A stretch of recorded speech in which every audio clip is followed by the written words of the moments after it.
Mesquite ISD Athletics Hall of Honor ceremony for this year. My name is Cody Groves. I'm the athletic director here at Mesquite ISD. We're really glad you're here today. I think we're here to celebrate a amazing group of people. This is a great ceremony, and I want to start this off the right way, like we should on anything, but I'm going to bring up school board member Gary Bingham. He's going to lead us in an invocation.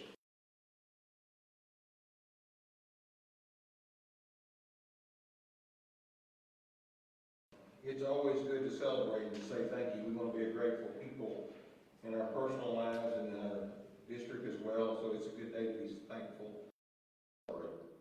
Father, these occasions like this cause us to remember relationships and friendships that have formed over the years. We thank you for all those. We thank you for lessons learned and values taught in our athletic program. I'm thankful for all the coaches and the competitors and students and all those relationships that have been so meaningful there in these years. Well, thank you for our district. Thank you for the protection and your presence here.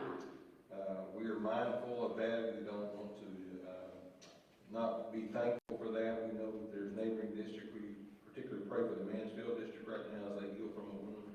But we thank you for your presence and protection here. Thank you for all this, and we just thank you for the opportunity to celebrate. In Jesus' name, amen. Amen. Thank you, sir. Before we get started, I want to recognize a couple groups of people that helped make today possible. And so first off, just want to start with our school board. I know we have 5 of our 7 members here, and I want to recognize Tia Collier, Eddie Rose, Gary Bingham, Greg Everett, Robert Seward, Elaine Whitlock, and Kevin Carlo. Thank you all so much for being here and your support for the Hall of Honor. I'd like to thank our cabinet who's here this afternoon. Dr. Angel Rivera, Dr. Leslie Feinglass, Dr. Jennifer Hammond, Mike Cosso, Mary Randall, Pete Poppy, and Roy Joe. And then a special thanks to Dr. Burnlin for your support for the Hall of Honor and bringing that to Mesquite ISD and helping us highlight all those who have left a legacy here in Mesquite. And also I'd like to thank Dr. Terry, former superintendent of Mesquite ISD, for being here today. There's really a couple groups that partnered for the Hall of Honor that, when this started in 2018, it really was Mesquite ISD Communications Department, Mesquite ISD Athletics that helped put this on. And so there is a couple special groups that have put a lot of work into all the different things we do. As you know, we have the physical Hall of Honor at Memorial Stadium, but we put on a Hall of Honor golf tournament every year. We put on this event, we put on the event at the stadium, and we just do a lot to coordinate this event, so it's special for each and every one of you. So our communications department, and again, I could say their name and I would hate to forget somebody. So Laura Joe, Elizabeth Fernandez, Sabrina Smith, Brenda Gonzalez, Reed Blackwell, and Aaron Libby. And special thanks to Ted Madden on this as well. I think you will find our communications department did a great job, and most of you inductees have got a chance to really spend some time with Ted and the work he put on this video. The other group I really want to thank is my office. The athletic department does a lot of behind-the-scenes stuff. And Karen, Hannah, and Cindy, thank you so much. And then I also want to thank Bill Taylor, Blake Cunda, Alex Figert, and Donna Capps. And then we also have Bucky Taylor and Dennis Hartfield from our athletic department. So special thanks to them. And then, again, we got another special group. We had a lot of sponsors that pitched in this year for the Hall of Honor, and I could not recognize them. And so our sponsors for the Hall of Honor are Hellas, Field Turf, RLK, Surf Pro, Fran Terry, Academy Sports, Whataburger, WRA, Metzger's, Lee Lewis, Joaris, Mesquite Sports Center, and then I want to say a special thanks to our cornerstone partner for the Hall of Honor, McDonald's.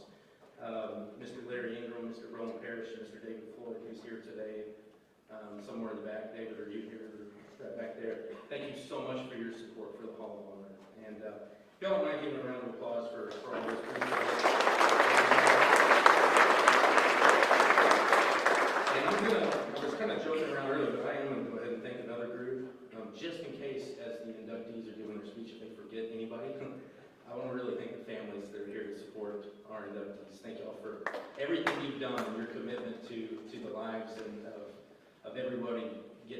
today. And so that's a special group, so thank you so much. Okay. It's truly a special day for the athletic department in our district as the Hall of Honor nears its 4th year in Mesquite ISD community. We have a long, wonderful history of athletic excellence in Mesquite ISD and believe this is the perfect way to honor this tradition. The Hall of Honor pays homage to some of the special people who have made significant contributions to Mesquite ISD athletics, either through playing, coaching, or supporting our teams. Those of you who are being inducted today are now a part of this incredible group. I would like to go ahead and, if we can, if anybody has already been inducted in 2018, 2019, or 2020, and you were here today, do you mind standing up? Anybody? We got any?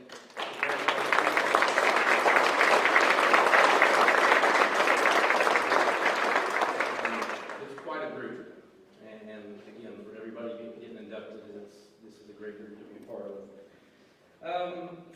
I'd also like to thank our selection committee.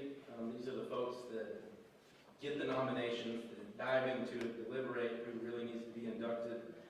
And I've learned through this process we have a lot of amazing people in Mesquite ISD and have gone through Mesquite ISD.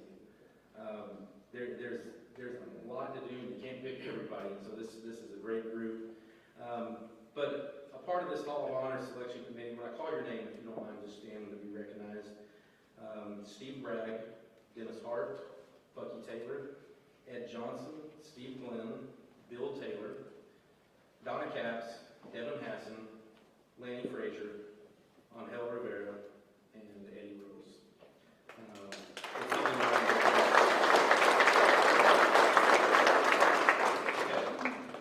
We started a tradition a couple years back.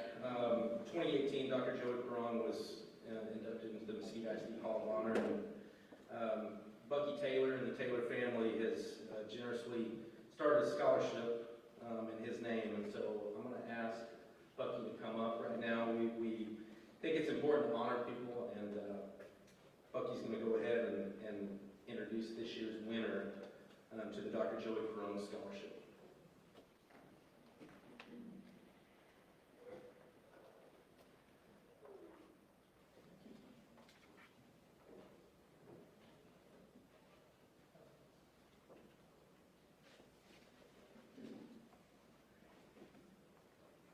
Good afternoon, folks.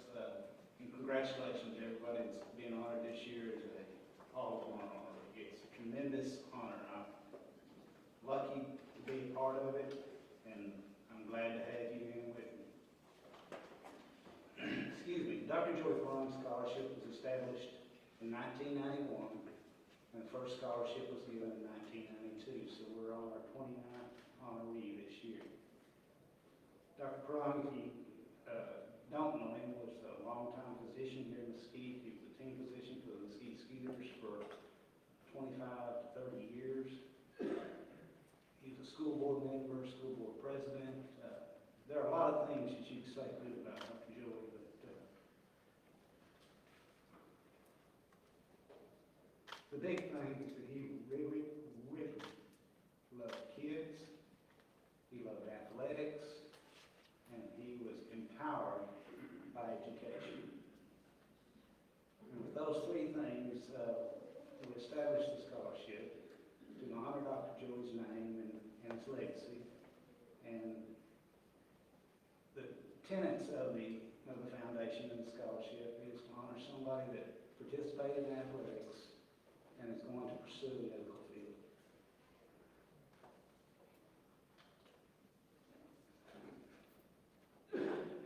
Sorry, I'm getting emotional about this. It's pretty close. This year's honoree is a young lady who's going into a very admirable profession. This young lady is going to become a nurse. And the Lord knows we need a lot of nurses nowadays. Daniela Aguilar's honoree. She's a top 10 student in her class in North Mesquite. She's a Lighthouse Award winner. She has a patient and care certificate, which is a program that they have for kids to go to learn how to be a nurse and get a certain level of care. She's participated in athletic training for 3 years, tennis for 2 years, choir for 2 years, and is an avid student. She's put in 35 hours of community service since 2019.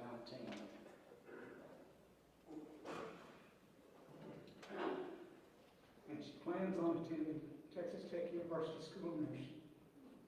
Excuse me.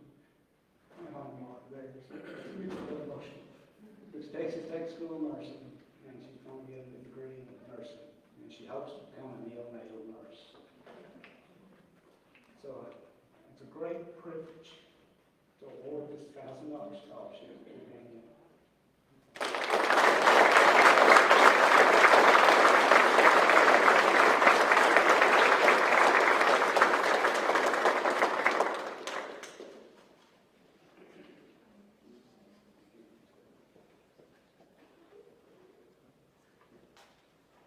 Hi, it is an honor to be here. I just want to say thank you to both of you.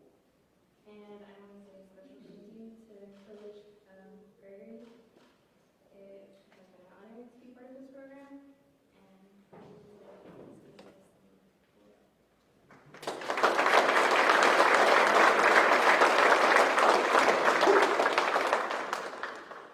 All right, congratulations.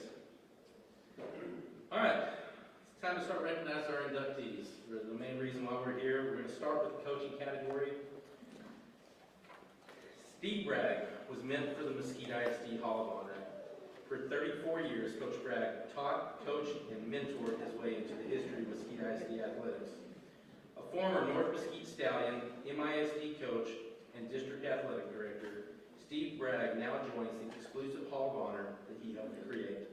Let's direct our attention to the screens and learn a little bit more about Coach Bragg. You just want to make a difference, and especially this being a model town. Steve Bragg spent his career making a difference in Mesquite. He played football at McDonald Middle School and later at North Mesquite. After college, he returned as a 22-year-old teacher and assistant football coach. I still remember when first week walking down the hall with the briefcase, and another teacher asking me for all class. We run into people that were former students and didn't play sports, but they'll say, Coach Bragg, you were the best teacher I ever had. In 1983, Steve became North's head soccer coach despite having no experience in the sport. My first couple of years, I mean, subbing and things like that, the kids say, hey, you can't sub yet. 3 years later, the Stallions made the first of 2 straight trips to the state tournament. Anybody that is a good teacher is going to be a good coach. And if they're a good communicator and they really care about the kids, they're going to learn enough about it. Coach Bragg spent the 90s as Poteet's offensive coordinator, working under head coach Bill Taylor. Steve was a hard worker. He spent a lot of time with those kids. He did a lot of things behind the scenes that working with the kids that some coaches don't. In 1999, Steve Bragg became a head football coach for the first time for the Pittsburgh Pirates. There was our practice field, was right there. Pittsburgh won a district title and nearly upset the eventual state champions in the playoffs. Oh my goodness, how cute! Along the way, the coach formed a bond with his players and the community that remains strong to this day. Ross, what's up, Bob? He was such a good role model. He was. I mean, the boys absolutely loved him. For the short amount of time I was here, just how the community accepted me and treated me was really special. I remember we bought that blaster. Steve moved to Commerce in 2000, and the Tigers went 13-1. I'm so glad I got those 2 years, but being away from home, I mean, I guess you kind of had to grow up. In 2001, Steve returned to the Mesquite ISD as head coach and athletic coordinator at his alma mater, where he continued to win games and impact kids' lives. Coach Bragg saved my life, really, being a mentor and being a role model and kind of showing me how to approach the game on a consistent basis. In 8 seasons as a head coach, Steve's teams won 54 games and lost 33. Mr. Bragg, would you please stand? He became the district's 4th athletic director in 2007. the renovation of Memorial Stadium. I'm really proud of that. The Hall of Honor, the development of the athletics Hall of Honor. I think our middle school programs are a lot better now than what they were. Leave it better than you found it. That's been a guiding principle for Coach Bragg throughout his career. He was focused on building character within the students, within the athletes. You know, I hope I've served the community, and I believe that I have, but I hope people recognize that, you know, if nothing else, that he was trying to make a difference.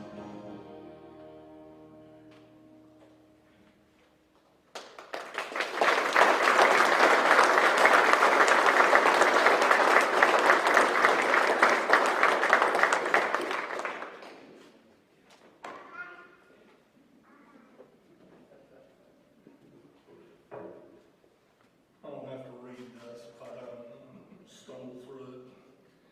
First of all, I'd like to thank the Hall of Honor Committee and thanks to Dr. Brumlin for his vision for the Hall of Honor and making it a reality for the school district and the community. You know, this was really Dr. Brumlin's doing and just his vision, and really appreciate it and seeing that through. And if you haven't seen it, you know, it's at Memorial Stadium, it's just beautiful. And his commitment, the school board's commitment to making that happen. More than humbled to be selected, much or even nominated, to be included with my high school head football coach and got hired to Gary Childress, Bill Taylor, and Mickey Delmar, along with my good friends Gary Taylor, Donna Capps, Dennis Art, Bucky Taylor, and Todd Graham, such a huge honor. And really want to thank Coach Childress, who hired me in 1983 into one of the state's top football programs. And what I learned under Coach Childress and guys that I got to coach with there was just unbelievable. And also Bill Taylor, who I coached with at KT from 1989 to 99. And Lanny Frazier, who was the principal. I probably grew more in that time as a teacher and coach at Poteet than any time in my career, and that's directly to Bill and to Lanny and to Mickey Delmar for bringing me back to Mesquite in 2001. And Mickey was just always so good to me. And you know, when I became the athletic director, the blueprint was already there. You just tried not to mess it up. And you know, the renovation of Memorial, in all honesty, that was Mickey's vision. And I remember, you know, meeting with Mickey after I'd gotten hired, and he was talking about some of the things that, you know, that would kind of been on the pipeline, and, you know, tried to do it as close as we could, Coach, to, you know, kind of like you taught me. And anyway, appreciate Mickey. And anyway, those guys really laid the groundwork for my career. All three of those guys taught me it was important about relationships and work ethic, and I appreciate them. Also, thanks to Dr. Linda Henry, Mike Coffey, Lanny Frazier, and Dr. Brumlin for their leadership, guidance, and being such a positive influence on my life and our school district community. Been blessed with having the opportunity to coach great athletes who are also great kids, and a lot of them are here today. These soccer guys that played on this 86, 87 soccer teams. Man, I was just blessed to get a chance, our lives intertwined. You're talking about synergy. Perfect group of kids and parents. Their parents were just unbelievable. And young coach to come in and relay that thing, it all vibed. And we went from, you know, nobody really, we were just kind of another program in the state of Texas to being one of the dominant programs in the state of Texas. We won, what, 4 or 5 straight district championships, and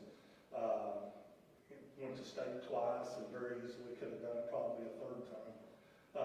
So anyway, appreciate these guys and their folks. Any successful head coach is a great coaching staff. And I'd like to thank all the guys that I got a chance to coach with. And really want to point out one guy, Jeff Stone, who's here today.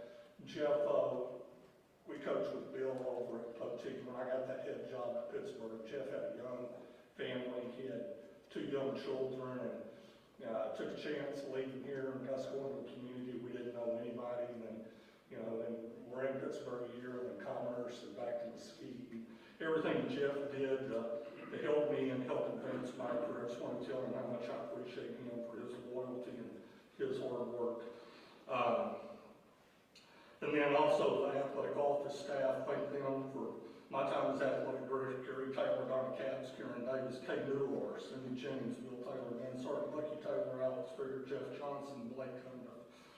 And just for the support of making the day-to-day in this school district happen. And lastly, the most important thank you go to my family. I was blessed to have had great parents who provided me with every opportunity to have a chance for success. I mean, my mom and dad were born in small family farms in, rural Texas, and worked hard and taught me the importance of work ethic, and they gave me every chance. And then also my wife and best friend Phyllis, my daughter Allison, my son Cameron.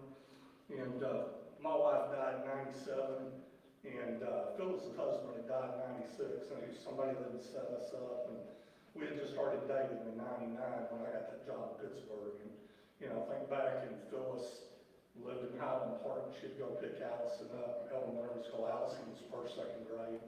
And that drive to Pittsburgh or wherever we were playing, Linden or Winsboro, or, and they'd be there, by kickoff, and, then turn around, and she had worked. She had to be at work at 7:30 for a shift, and, long day, a lot of road miles, and that's when I knew she'd be the coach's wife. And anyway, Phyllis always kept her house and schedules together during that time I was coaching. And when a coach is home during the season, they might be there physically, but a lot of times, as Beth or any coach's wife can tell you, we might be home physically, but mentally, or, we're drawing on a legal pad, or, in my case, I'd get home and be watching the college football game, and, in the recliner 2 minutes, and I was out. So, but anyway, Phyllis kept it all together, and I can't tell her how much I love her and appreciate her for all that. And thank them for sacrificing themselves in order to help me. Also, thanks to Ted Madden for his dedication to the Hall of Honor and being such a great storyteller. As you see these videos, you're going to see Ted's just a master storyteller. And his commitment to this is awesome. And not only that, Ted, thanks for being such a great friend. Thanks again, grateful, blessed, and humble. Thank you.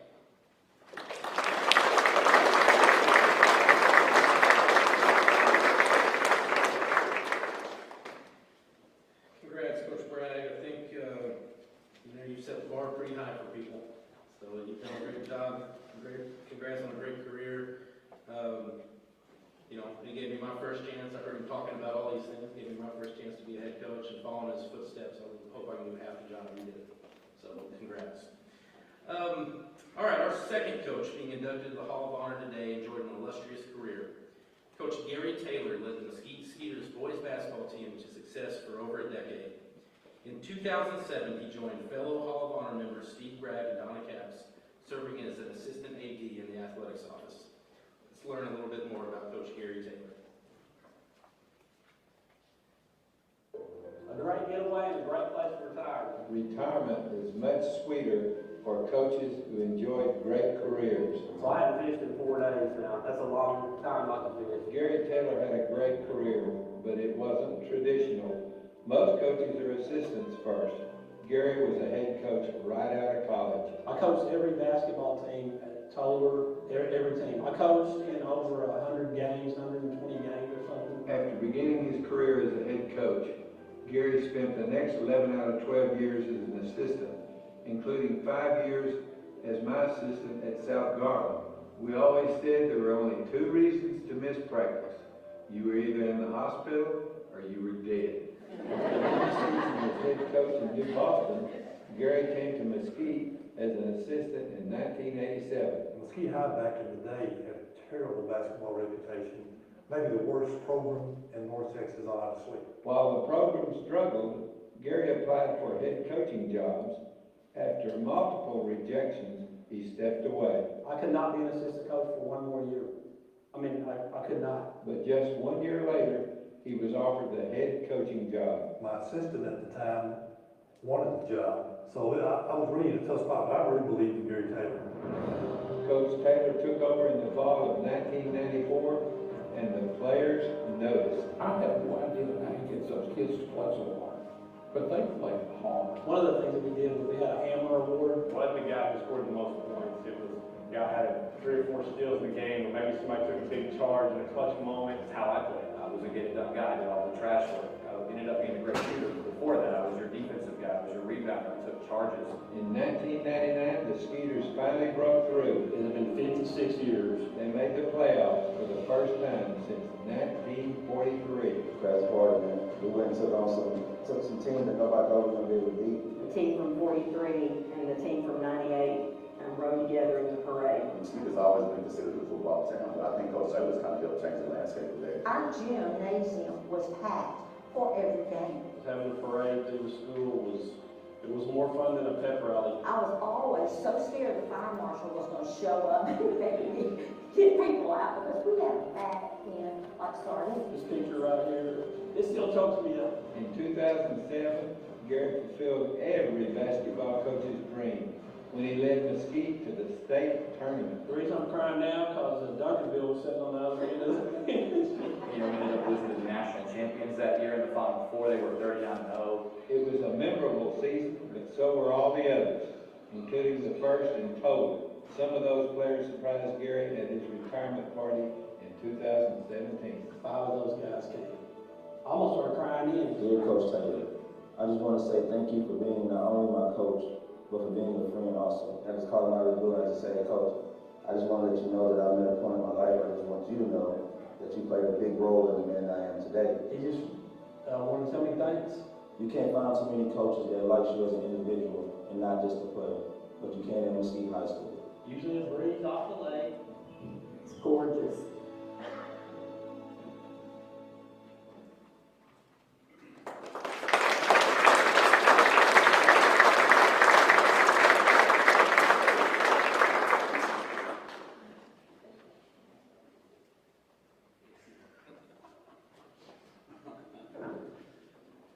All right, Steve set the tone, so.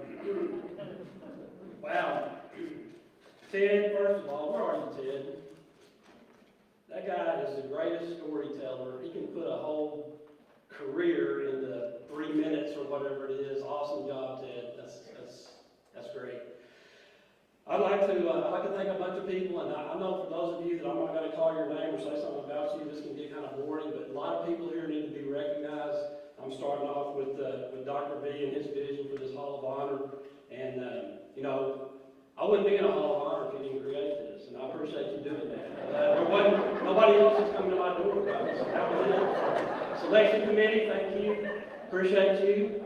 Athletics department, I got to be a part of that for a while too. And like Steve said, I echo what he said, and it was really a good 10 years for me. There, we had a great time with some great people to work with.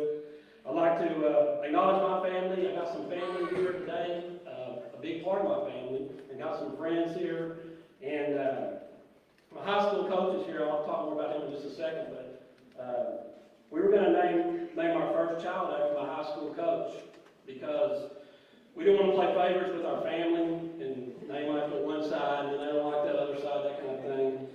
And I really didn't think Clayton was going to work for a girl, so she's named Brooke, and she's a teacher now. We're very proud of her and her family. And Beckett and Harper, our 2 grandkids. If y'all start paying attention to me in the driveway now when I'm telling you about basketball, I don't know what else I can do to get you to believe that what I'm saying is the truth. I had some coaches who were a big impact on me. Clayton Brooks is sitting here. He was my high school coach. He taught me a lot about being a player. He taught me a lot about being tough. He taught me a lot about bringing out the best in others. Set incredible expectations. Hold them to that standard. And when I was in the 7th grade, he spoke at my basketball banquet. He didn't know it, I didn't know it at the time, but I knew I wanted to be a basketball player after I heard him speak. And he's sitting in the audience today, and I thank you. I had a junior college coach, Bob Fligner. He's still at Eastville College right now. Tremendous tremendous person, mentor, and friend to me. I got to sit on the bench in Stephen F. Austin State University for 1 year. Harry Miller was our coach, and he was a tremendous basketball coach. And on the last day of practice that I coached at Mesquite High, I still ran a drill, our team ran a drill that I got from Coach Miller. Rick Coombs, I wouldn't have been in Mesquite without Rick, and I definitely would not have been the head coach of Mesquite High School if it hadn't been for him and his support of that. Former superintendents, Dr. Cherry and Dr. Henry, I appreciate all the support that you gave Mesquite High School basketball, and y'all were great fans. I had some good principals, Jerry Hudson, Charles Nix, and you saw Linda Marshall on the video. And you can say that sometimes that your principal supports you, but they did more than just support. They saw what we were doing for kids, and they went beyond to make everything as special for those kids as they possibly could. Bucky Taylor, he was the trainer, and at the time, Bucky, I didn't appreciate you as much as I should have, because he kept our guys healthy, and I just it was like an expectation that it was going to be taken for granted. Bucky's going to get our guys back on the court. I knew he was going to do it.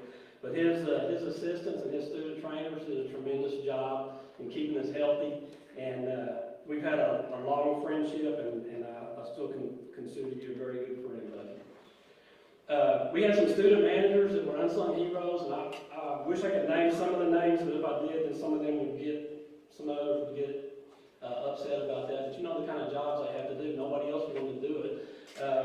But from washing clothes to videoing to leaving our equipment in the gym and us having to go back and pick it up, things like that.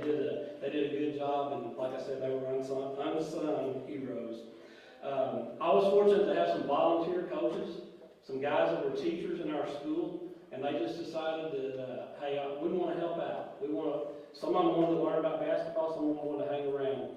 The late Bob Williams, he was about 61 years old when he started teaching at Mesquite High School. He had an illustrious career as a basketball coach from Thomas Jefferson in the 70s, Sam Houston State, and he brought a toughness to our team. I thought we were tough before Bob came along, but we got some tough when Bob came along. He would take our postman and work with them daily, did a tremendous job. Brian Kurtz, the current head coach at Mesquite High, was a volunteer coach for us. Brandon George and Dustin Capps also. Had great assistant coaches and freshman coaches, some of whom went on to become head coaches. My personal JV coach, assistant coach, was Jay Baker, Clark Ely, who ended up being a superintendent, Paul Johnson, who ended up being the principal of 6A High School, and the current head coach at Mesquite High School, Brian. Players. You can't do it without players. You can be successful, but you're not going to win. And we measured some of our wins early on, and let's try to win one quarter. Let's try not to get beat by 20 this game. Those were the kind of expectations we had. But we had practice players, we had average players, and we had guys that went on to play college ball. And I think that we were able to bring out the best in those guys, and we made them believe that they could do anything possible. And I'm proud of all of those guys, no matter their profession, occupation now. But I'm especially proud of several of them who chose to be coaches on their own and who are very successful in their own right. Lastly, I'd like to talk about some of the little people. We always say there are little people behind us, but, this is a small person. She's been close to me for a long time. In fact, she told me when I was just graduated from high school that I was going to marry her. And I did. It was a good choice. But she was more than just, and is more than just a coach's wife. She washed uniforms, she decorated trophy cases, she substituted for a player's mom when that mom couldn't be at senior night. She offered advice, maybe sometimes too much. She was an encourager, a defender, my cheerleader, my partner. Thanks, Drew. I love you. And the very last thing I'd like to say is never underestimate the impact that you can have. Whether you're a teacher, or a coach, a friend, the impact that we have on others is immeasurable. And I was fortunate to get some of that on my own, and I hope I was able to pass some of that on. Thank y'all very much.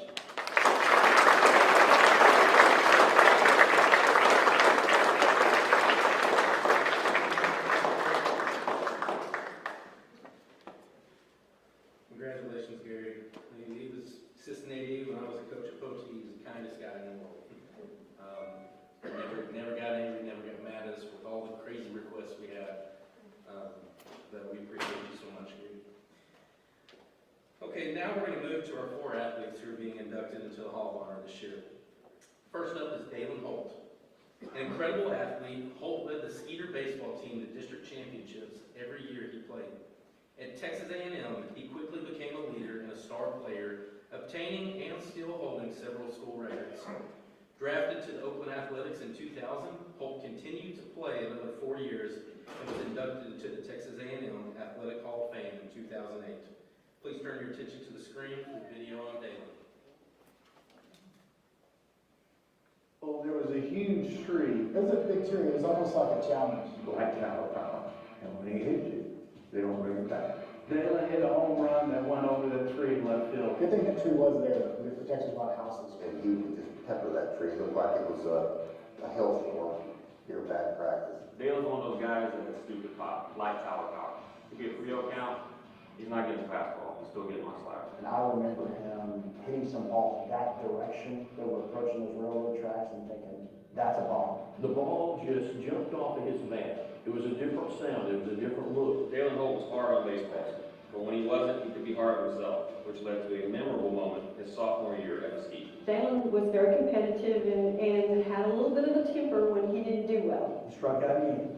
Got about halfway to the dugout, and he just launched his helmet. There was probably some words that can't be repeated. I looked over at Coach Barrington, and I said, get him. I actually grabbed my hand through the fence, grabbed his jersey, and pulled him. Before Doug could even get to him, Delia, his mom, had reached through the fence and grabbed him by the shirt and pulled him up and was giving him what's for. It didn't fix it. There's probably another day of prayer, but she probably went to ring my neck. Mesquite won 3 district titles in a row while Dalen was there. Being honored in 96 and 97 is all state, that was pretty cool. He was with the Dallas Mustangs when they went to the Connie Mack World Series 2 years in a row. Won it all in 96. Dalen played in the College World Series, then in Japan as part of Team USA. He was a 3rd-round draft pick by the Oakland A's. Dynamic Dalen was the offensive star. But nothing will ever match what he did in 1999 with Texas A&M. So this was a spread on sophomore year. I remember during that season thinking, wow, this guy is hot, and he's hot for a whole year. I want to say the first weekend I hit 3 home runs in 1 game. Dalen broke the Aggies' single-season home run record literally in front of his Mesquite teammate, Sam Anderson, who was catching for UT. He throws first pitch slider now with one hand. Somehow I caught the girl with the bat and it went out. And so I come in after the inning's over, pitching coach Anderson jumped all over me because he said I told him what was coming. And I said, there's no way. He goes, how did I tell him what's coming? He's now on his front foot. Dalen had just so much God-given ability, and his time at A&M was over the top. Dalen led the nation with 34 home runs, and the Aggies made it to Omaha for the College World Series. I always teased me and said, hey, you stole all my RBIs, because he cleared the bases all the time. I mean, that was a magical season for him and for our team. That year was just amazing. Whenever I was in there playing, it was just like, all right, I'm just see ball, hit ball, do what I'm supposed to do. To hit 34 home runs in 7 games, incredible. People were just on fire. It's a great team to watch, and and I don't want to give Dalen all of it, but people want to see the home run. Dalen played 5 seasons in the minors, making it to the AAA level before deciding to grow up, as he put it. Hunter was born that year that I got released, and I had to grow up and get a job. And that was the best way in order to get a job, was to go back. I think I only had 3 semesters left, so it didn't really take that long. He promised me that in 5 years, that if he hadn't made pro, he would go back and get his degree, and he did. We got an A degree. Really, I think baseball develops people because you're dealing with failure so much. You learn how to do the ebbs and flows of a day-to-day life and a career.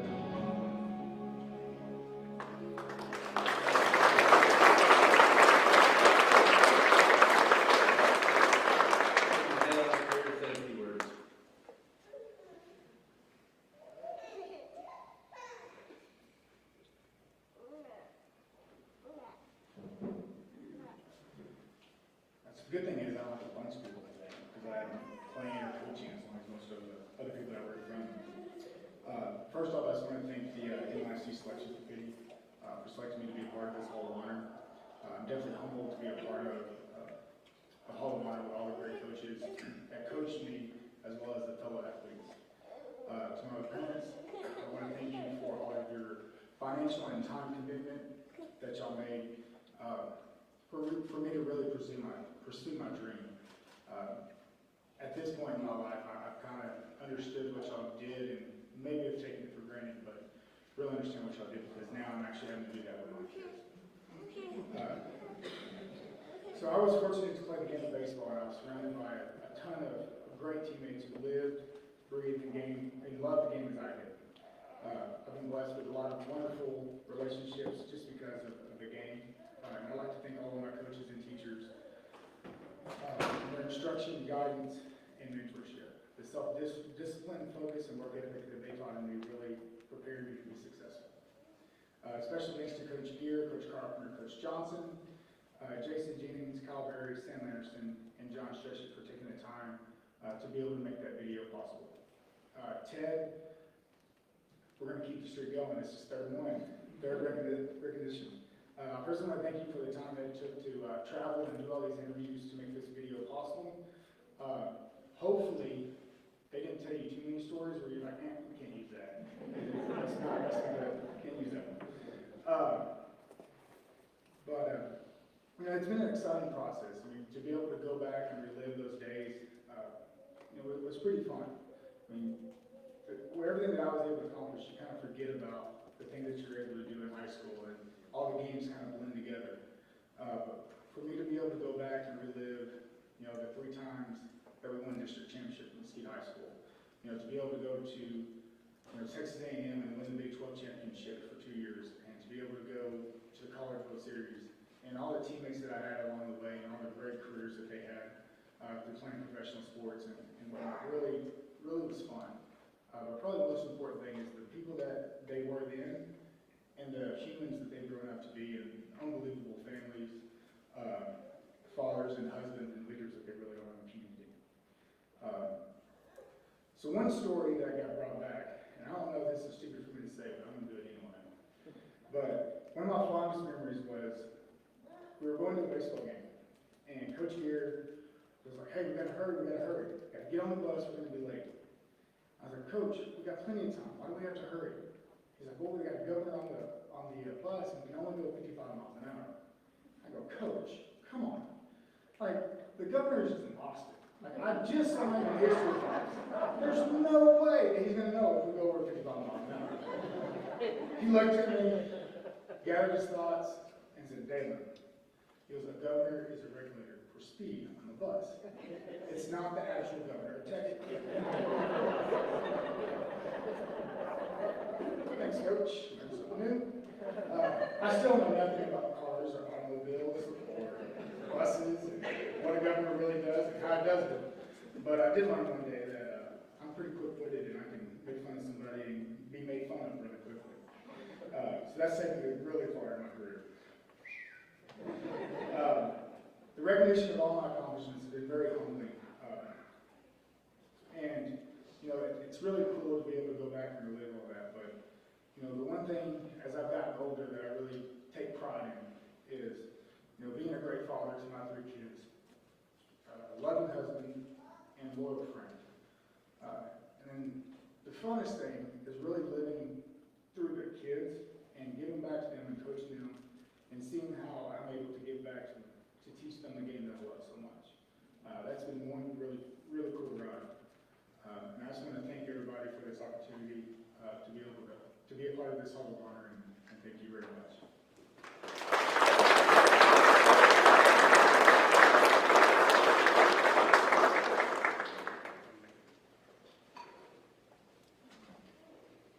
Well, a word of encouragement, kids today still don't know what a governor is.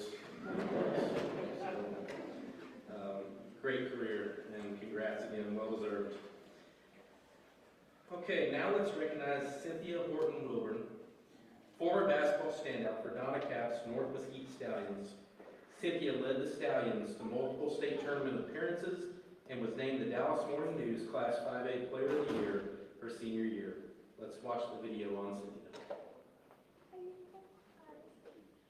In 1988, Cynthia Wilbur was honored as the best high school player in the state of Texas. This is it. 18 months before that, she couldn't even make it to her first class in North Mesquite. I came from a small town of 1,500 people.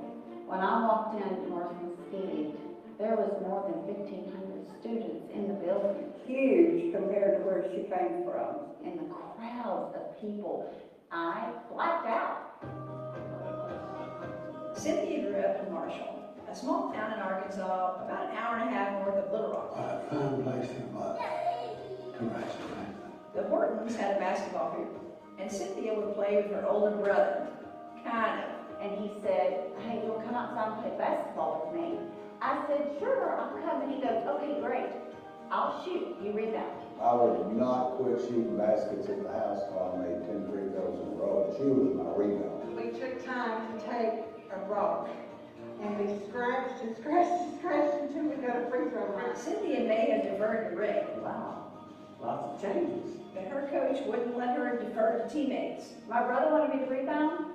My coach wanted me to shoot. She was the type of player that you could tell that she could probably end up being able to dominate a basketball game. I was the tallest kid, and I passed it out. He called timeout, and he was short. And he grabbed her jersey and was shaking his finger in her face. And so he pulled her down to his face and got in her face and said, Cynthia, what have I told you? You need to shoot the ball when you get it in under the basket. If you throw the ball out one more time, you're sitting on the bench the rest of the game. And that is where the legend of the black hole began. I mean, tease her about getting the ball and it disappearing, the black hole, but it was a good thing. I mean, she wanted to score, but she wanted to score for us. She wanted to win, but she wanted to win as a team. We knew we had to have each other. Just because Cynthia shot anytime she wanted, didn't mean she could do everything she wanted. Cynthia had been the star on every team she'd ever played on. I wanted to be the point guard. When I came over, she'd break me in that. I wanted to be an outside player.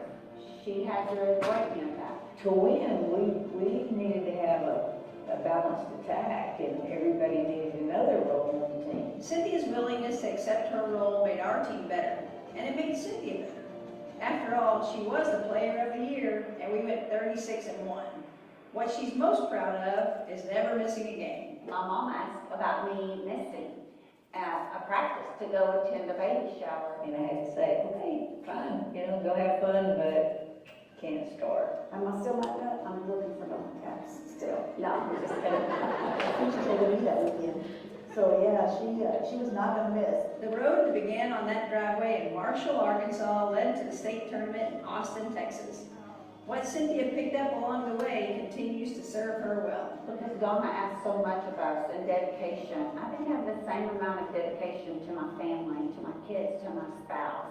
And I think a lot of that has to do with just how much she demanded of us and to find dedication within ourselves.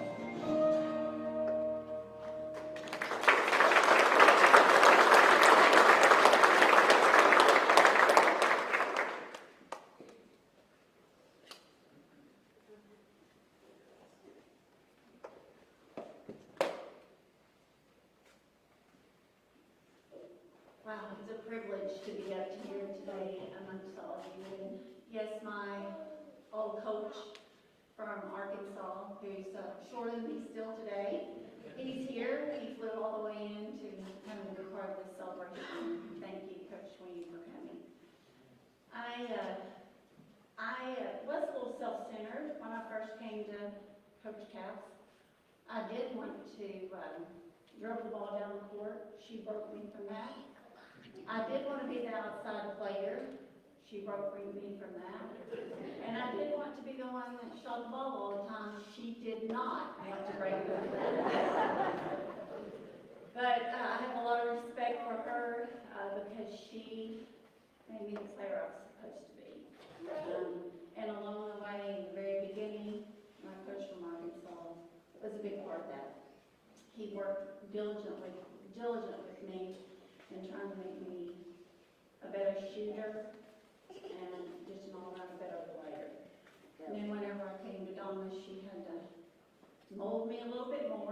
which she did, and led our team to we were the runner-up for the state basketball tournament. You know, those were some of my teams you saw on the camera. And they were my best friends. And to me, I wouldn't be standing here today if it was not for them. Team to me stood for together. We played together on the court. We played together off the court. We prayed together. We were together as a team. The E was for excellence and energy. That we were to give each other, every time we stepped foot onto that court, we were to give each other energy and aim for excellence. The A was aim. We wanted to aim to do whatever we could to get Coach Caps to the state tournament, which we did. The year before, we had been upset by a team, and we decided at the beginning of our senior year we were not going to let that happen. And so we had to aim for the big time game, and we did. The M is what you saw behind me, the memories, and that's what makes your team. If you're a team player, you have all those things that put together, and overall, you have a better team together if everyone will play together. Last, my family and my mom and dad are here. I'm very grateful.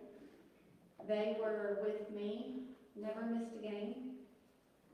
They were rain, sleet, snow. They traveled in snow. In Arkansas, we traveled in snow. We'd be in the middle of a game, a snowstorm would hit, and we'd have to rush out. They were with me, never missed a game. And then last, where I am today, I'm a mom to 4 kids. I have a wonderful husband, and my kids are what I strive to be the best for. And I do indulge in every sport that they play. And I'm their loudest cheerleader, and I'm not afraid to yell for them and be their biggest cheerleader. But thank you for having me here today. It's an honor to stand before you and to stand amongst these great coaches. And coaches, like you said earlier, you impact students. My coaches impact me, and they do set a standard for the way you're supposed to be the rest of your life. But you are to have dedication. Dedication to your spouse, dedication to your kids. And that's what it takes to be a great teammate too. So thank you again.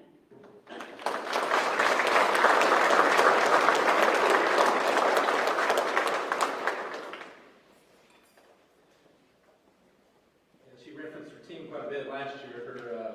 Her team got into the Hall of Honor last year, and it was a really cool thing to learn a little bit more about that. So when you go to the Hall of Honor today early, you might as well pull up the 1988 D1 basketball team. Check it out a little bit. Okay. Now we have Kat Bell, former volleyball player for the Stallions. Kat had a long list of accomplishments that extended long after high school. Ranked as the #2 recruit in the nation, she committed to the Texas Longhorns, where she won a national championship. She now plays professionally overseas. Let's turn our attention to the screen for more. So cute. Nothing's changed. A lot of personality. She's good. She's passionate. I would describe her as headstrong. She's a handful. First thing was smile. Just another question about the energy that you bring. She's a lot. Let's just put it that way. She's a lot. It's Kat Bell. The only thing that might be bigger than Kat Bell's personality is her name. But I'm going to tell you, Kat Bell was as good a volleyball player as we've ever had in Steve Stewart. Her athleticism was remarkable. I can tell you one small story. We were at a tournament, and we got to the last match, and I'm like, I need one more from you, kid. Come on, give me everything you got. And she said, Coach, whatever you need. Some athletes are born with great physical gifts. Others have a burning desire to be the best.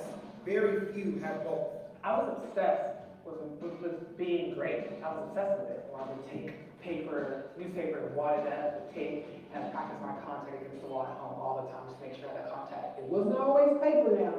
A real ball. Bouncing balls in the house, against the walls, outside. It's all about hand contact. And so I couldn't get the ball to like spin a certain way. And so I thought that if I take my ball to the hand, take my hand to the ball and slept with it, my hand would eventually kind of muscle memory that aspect of hitting it. Because the next day when she goes, she goes, man, my wrist hurts. And I was like, why does your wrist hurt?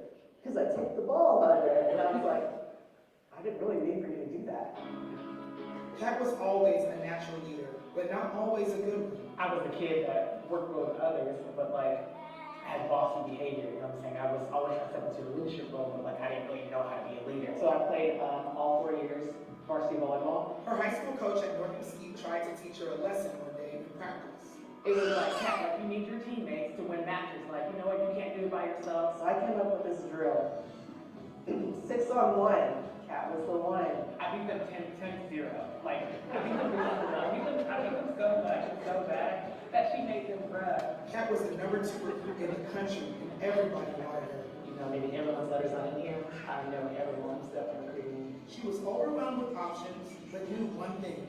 She was not going to Texas. She wouldn't look at me. I went to about 4 or 5 practices. She didn't make eye contact once with me. Jared would come to our games. He would come all the way from Austin, Texas, here to Mesquite, watch me play, and I wouldn't give him the time of the day. Of course, Kat went to Texas, became a 3-time All-American, a 4-time Big 12 champion, My 4th Big 12 championship ring. and the program won its first national championship. You know, Kat was always joking with me, like, during the whole season, like, we win, I'm coming to you first. And you can see in the highlight where she comes and gives me a big hug on my back, and just cool. Kat has won 3 more championships during a career that has taken her all over the world. What's going down? My name is Kat. I'm 27 years old and I'm a professional volleyball player. She was a contestant on the reality show The Circle, which showcased a personality that promises a bright future when her playing career ends. That's not my day. She doesn't know what I said. But like, I'm 28 years old, and if I die today, I'd be okay with dying today. So I've done everything I could possibly do at 28.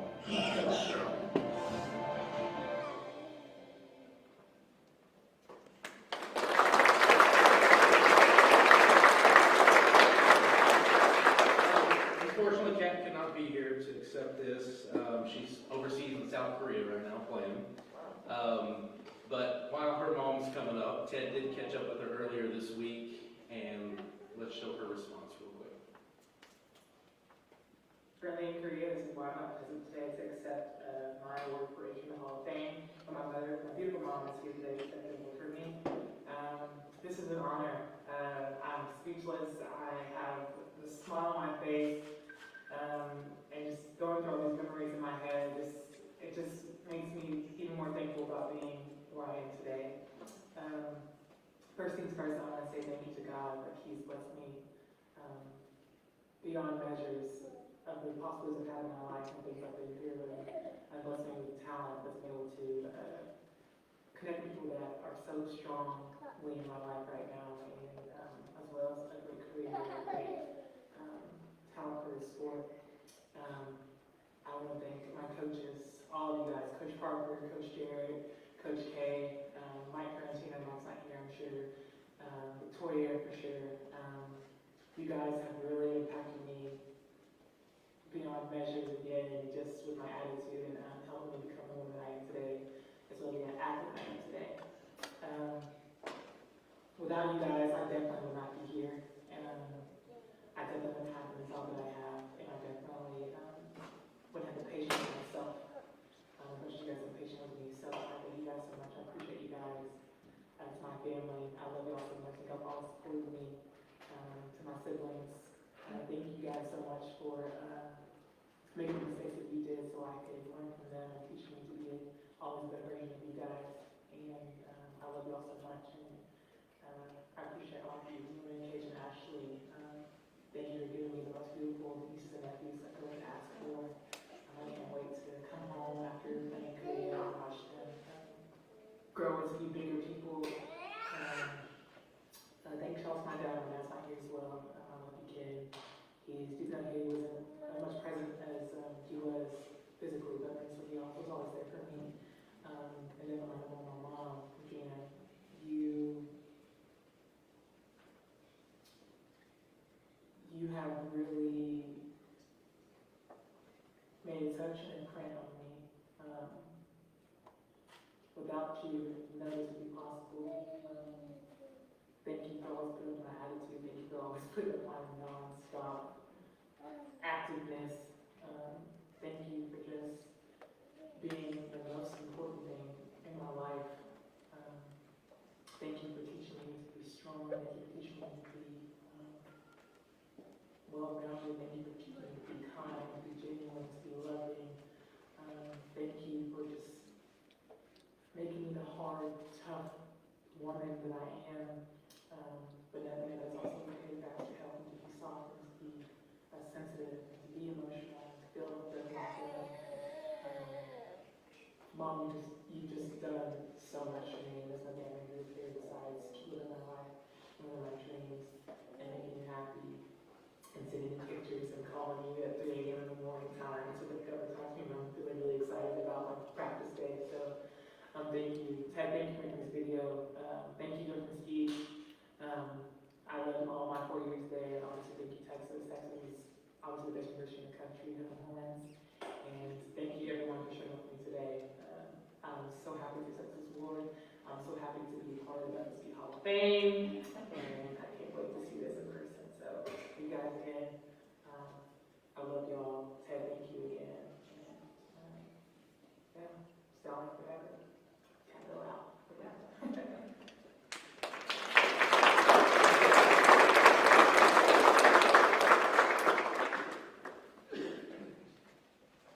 First of all, I want to say good afternoon to everybody. And I am proud. I am glad to be here to receive this award. Kat is some kind of person.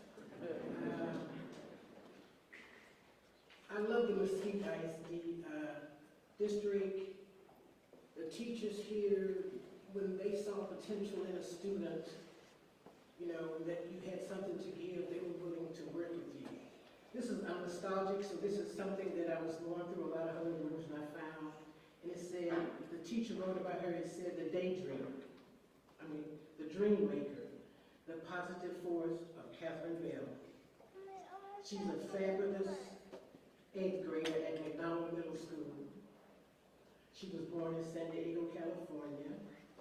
She's a talented athlete, enjoys playing basketball and volleyball. She is confident that she will lead the Mustangs to a victory this season. Catherine is also an academic, performing and maintaining good grades. This is why she did not get Texas. She said when Catherine graduates high school, she plans to attend Oklahoma University. I was a single parent. It took a village. I worked a lot. So I had to have other people, neighbors, friends, family, church members to come in. When the activities were up, can you take Kat? Can you see the cat gets here? Can you please, you know? And they were there for me all the time, all the time. And as she said, you can find Kat among the students at McDonald Middle School, smiling like a ray of sunshine, chasing her dreams. She's had good mentors, we've had good villagers, and one of my villagers here today, would you stand please, Coach K? Coach Terry Kokoska. That lady there, you know, and in all this greatness, the goodness, people don't realize there are also challenges that we as parents face with these children, especially nowadays. So again, I want to thank the committee. It's an honor. It's a privilege. We want to thank God. And let's pray for our teachers and our students today. We can't get too much of that, and it is very much needed in our society today. And again, thank you for this honor.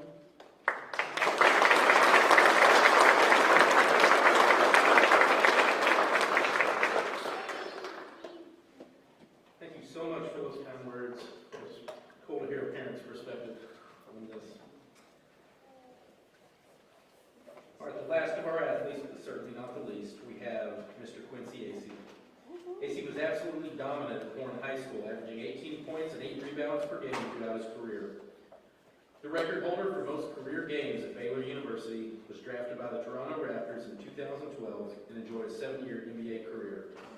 In the midst of his NBA tenure, he still found time to give back to the Mesquite community as he continued to hold his Quincy A.C. Foundation basketball camps at John Horn High School.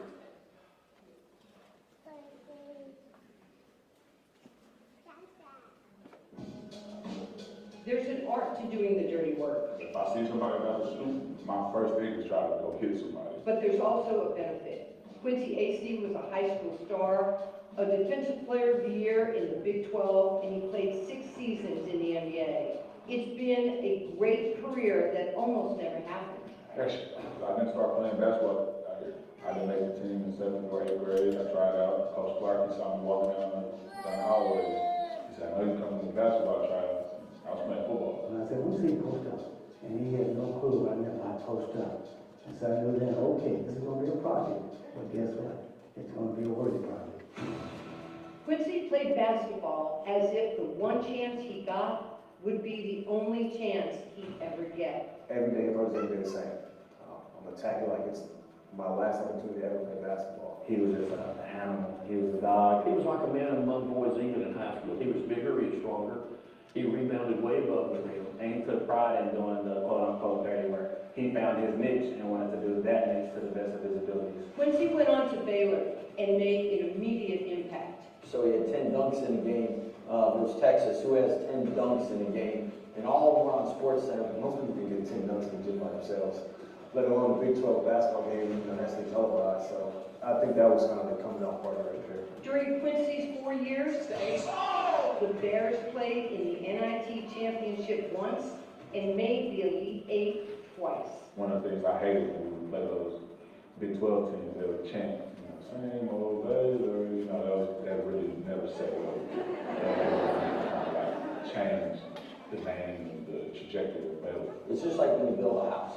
I mean, you start with the foundation, you don't see the walls, you don't see the roof, but without that foundation, you don't have a house. Quincy left Baylor with the school record for most games played. He also left with a degree. He promised me when he left high school that he would graduate before he go into the NBA, and he held true to that. She's an educator. She doesn't play when it comes to grades and to education, because she knows what it means to be an educated man. I had the pleasure of coaching Quincy in the NBA with the Sacramento Kings. The one thing that I noticed amongst many was his work ethic. First guy in the gym, last guy to leave, and a great teammate. Any team I went to that had a gun, I would be in there every night. I never had a consecutive contract. Like each year I played for my contract.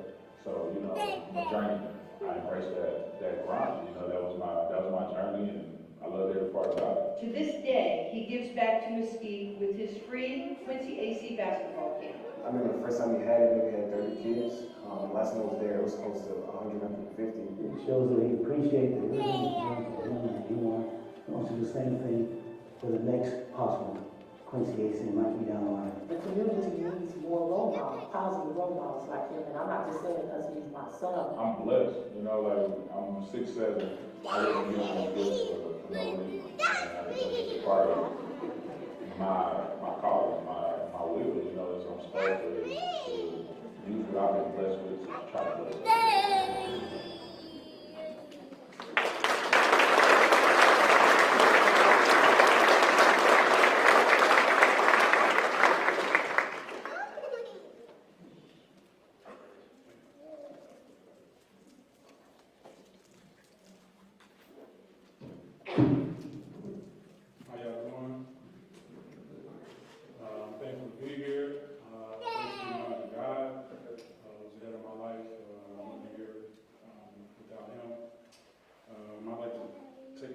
To thank my mother. She's been very instrumental in my growth as a man. And yeah. Excuse me. My bad. Y'all just really know. It's all right, baby. I want to thank Coach Clark. Coach Knox,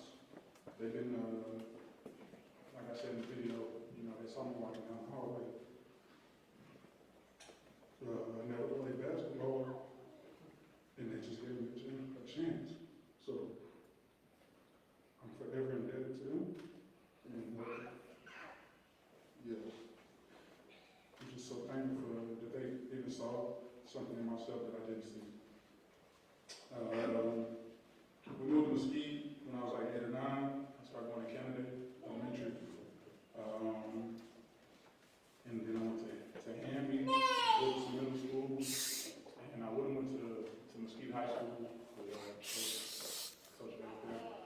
You know, that didn't happen. My mom, we moved right before my freshman year of high school, so I ended up going to Horn. And yeah, best thing that happened to me. I also, like the video said, I didn't make the team in middle school, tried out, played football my whole life. But, you know, speaking on my mother again, she just showed me resilience and just a will to not take no for an answer.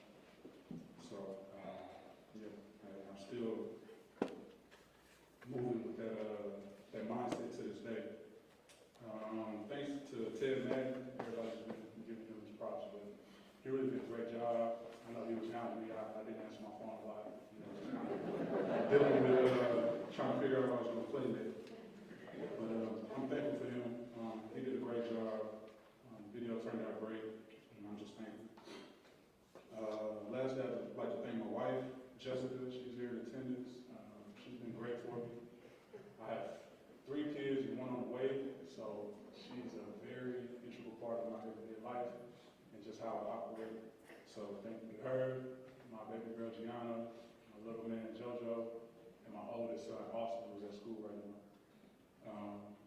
Yeah, I'm nothing without my kids and my family, so that's what really keeps me going. Right now, I'm just in between jobs. This is going on my 10th year professional, so I got 4 kids, and I'm just trying to spend a little more time with them. Yeah, just enjoying every moment of it. So thank you to everybody that's here. Thank you to everybody that put this together, and I'm just very excited and related to be here.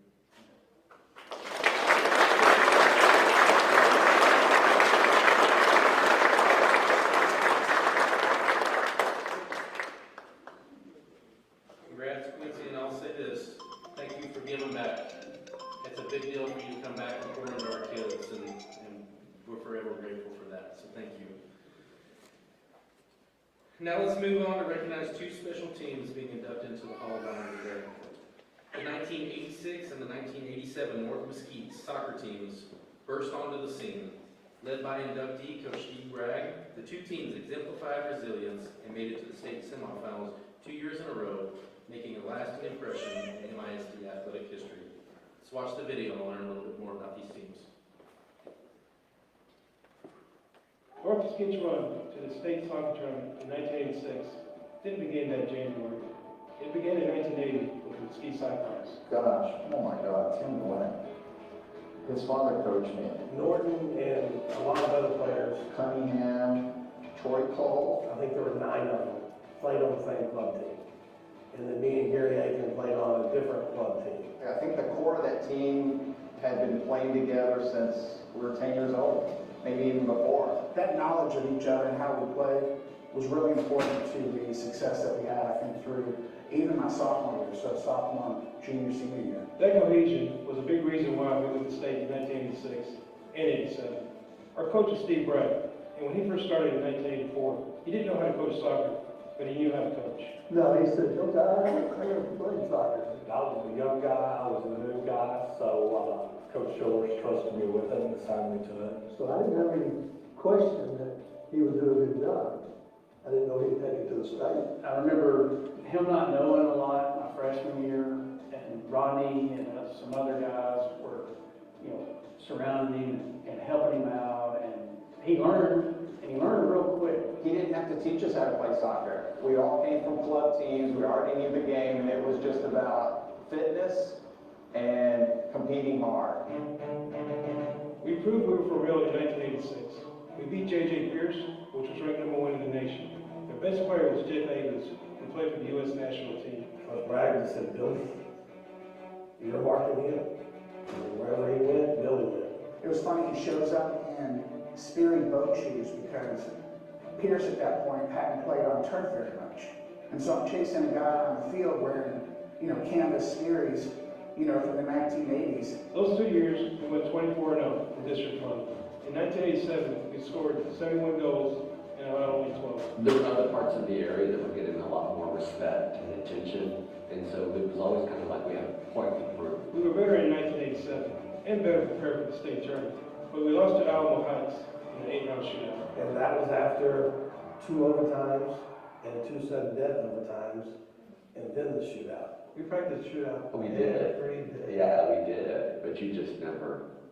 It's different, you know. Yeah, exactly. What I remember about that moment is just being totally caught up in the moment. I mean, here I am, chance to help the team go on to the next, to the last game, you know, and I choked. Plain and simple, I choked. Norton was unbelievable. The idea that we were somehow going to lose in a shootout baffled me. 3 times in the shootouts, if they had scored, they would win the game. I came through, like the 4th time, just, you know, it was just a hard shot to the upper left-hand corner. Over those 2 seasons, we won 38 games and lost only 4. 2 of those losses were to the eventual state champions. You know, North Mesquite's only been back once since then, so it's hard to accomplish. I don't think any team has actually done it 2 years in a row. No. So we at least have that. Even though we lost, it was tough. I'll always cherish the memories playing with my teammates. Not too many people can say they went to state 2 years in a row.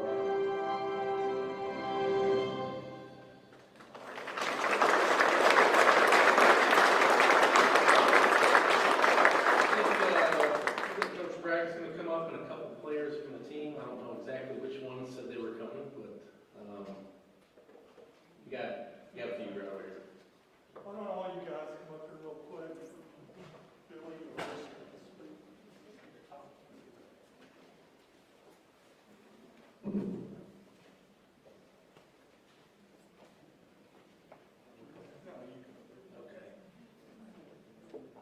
You know, congratulations, first of all, to all the inductees before this. That was really amazing to see the lives we lived. It's funny, when I showed up in 1984, Coach takes on a big role for me in my life. I'm 14 years old. This guy's going to be my coach for the next 4 years. And I watch his video, and I watch him grow up. Because I really haven't seen him since probably college, and it's really amazing to see what he's been able to do and give back. And that was really the cornerstone of the program. What each of us could give back to what this team was. There's no individuals being honored here. It was an incredible team experience to a fault. We all have a role to play. We all, you know, we're certain types of people that in your face are the big huggable goalie, or, you know, the quiet spoken assassin to Noose. You know, there's so many different ways to look at this, but the main thing I wanted to say today is really an expression of gratitude. We talk about the families that we came from and the coaches that took care of us. The Jerry Satterfields, the Bob Brady's, those guys. They taught us the fundamentals of the sport. And fortunately, I'm still really involved with soccer. I love it, and it's been a cornerstone of my life. But getting to high school and listening to Coach, you know, you get out what you put in. I think my sons have heard that 1 million times now. It's still a mantra in our house. It's everything that I thought about in the 4 years. There was plenty of chaos, but beyond that, it was probably more kindness and generosity from those families that really helped raise me. I tell my kids all the time I was raised by soccer and baseball coaches because it was really the truth. The way their parents gave back, the Satterfields, the Brady's, Parishes, Pearsons, all of them. I wouldn't be where I'm at without that, but the sense of the team is what brought us here, and I'm just really proud of it.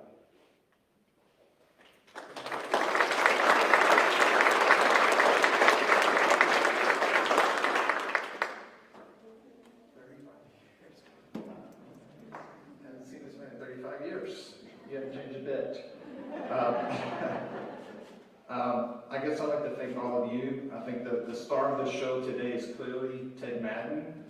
Thank you, sir. I don't know what your official title is, but clearly you're in the sports memory business, and I appreciate it. Also, Coach Bragg, congratulations to you, sir.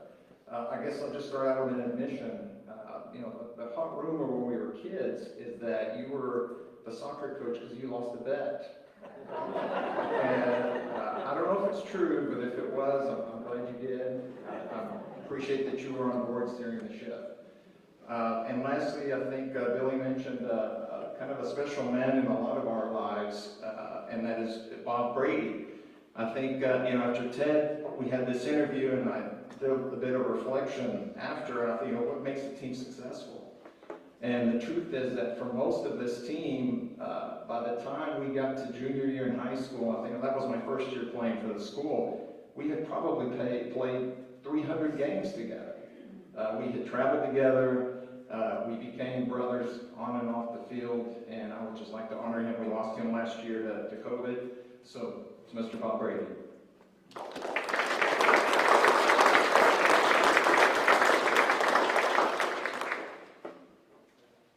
Norton, any of you guys? And anyway, I'd just like to, again, how much these guys meant to me in my career, and not only them, but their folks, their parents were just really a special group of people, and so supportive of a young coach. And when I started coaching, North Mesquite as the head soccer coach, I was 22 years old. And the first time we went to state, I was 26. The second time, 27. So my first year, 4 years older than those guys that were seniors. So anyway, that was a good time. But the main thing with these guys, man, in a lot of ways I was along for the ride. Anyway, just a special group of young guys, and to see the adults that they turned out to be. And when I was athletic director, I had a couple of guys, soccer coaches. I kind of have a third assistant, and we kind of have. I was sitting there thinking, man, we didn't have an athletic period. I was one coach, Steve, you were head coach of Mesquite, and soccer coach at the time. We didn't have an athletic period. It was after school. I was one coach for varsity and junior varsity, and anyway, it was, we're saying, you get out of what you put into it. You don't have to have the fanciest and, whatnot. So anyway, these guys are a special group. And you look at the history of soccer in Mesquite, we went state twice, North Mesquite boys went another time, North Mesquite girls have been a couple of times, Petite boys have been a couple of times. And you think about team sports in Mesquite, soccer's been in state tournament 7 times. And I think the only thing that's been in state more in Mesquite, Texas is probably Doug Robinson's cross-country teams. And, cross-country maybe has been in state more. But soccer has been, wildly successful in Mesquite, Texas. And these guys kind of set standard. They're the ones that got the ball. And we can play with Richardson Pierce. They were the #1 team in the nation in 86 and 80, and in 87, and then we made them, for the second time. All the focus was on North Dallas. It certainly wasn't on Mesquite, Texas. And, we changed that. So, anyway, thanks to these guys. Thank y'all for recognizing them. So, in their accomplishments. Thank y'all.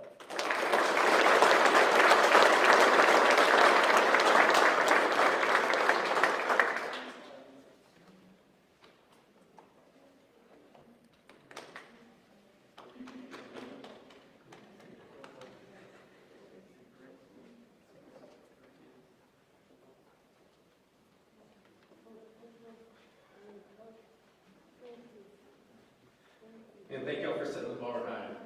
And we appreciate y'all and you great teams. All right, for our last category of inductees, we're going to go with our legacy members. We're going to start with Todd Graham. If you flip your TV on late at night on a Saturday night, you might find our this inductee coaching his team. Todd Graham was an all-state defensive back for North Mesquite before returning to coaching at Poteet High School in the late 1980s. He went on to have a successful college coaching career as a head coach at D1 schools such as Rice, Tulsa, Pittsburgh, Arizona State, and now Hawaii, where he currently serves as head coach. Let's take a look and learn a little bit more about Coach Todd Graham.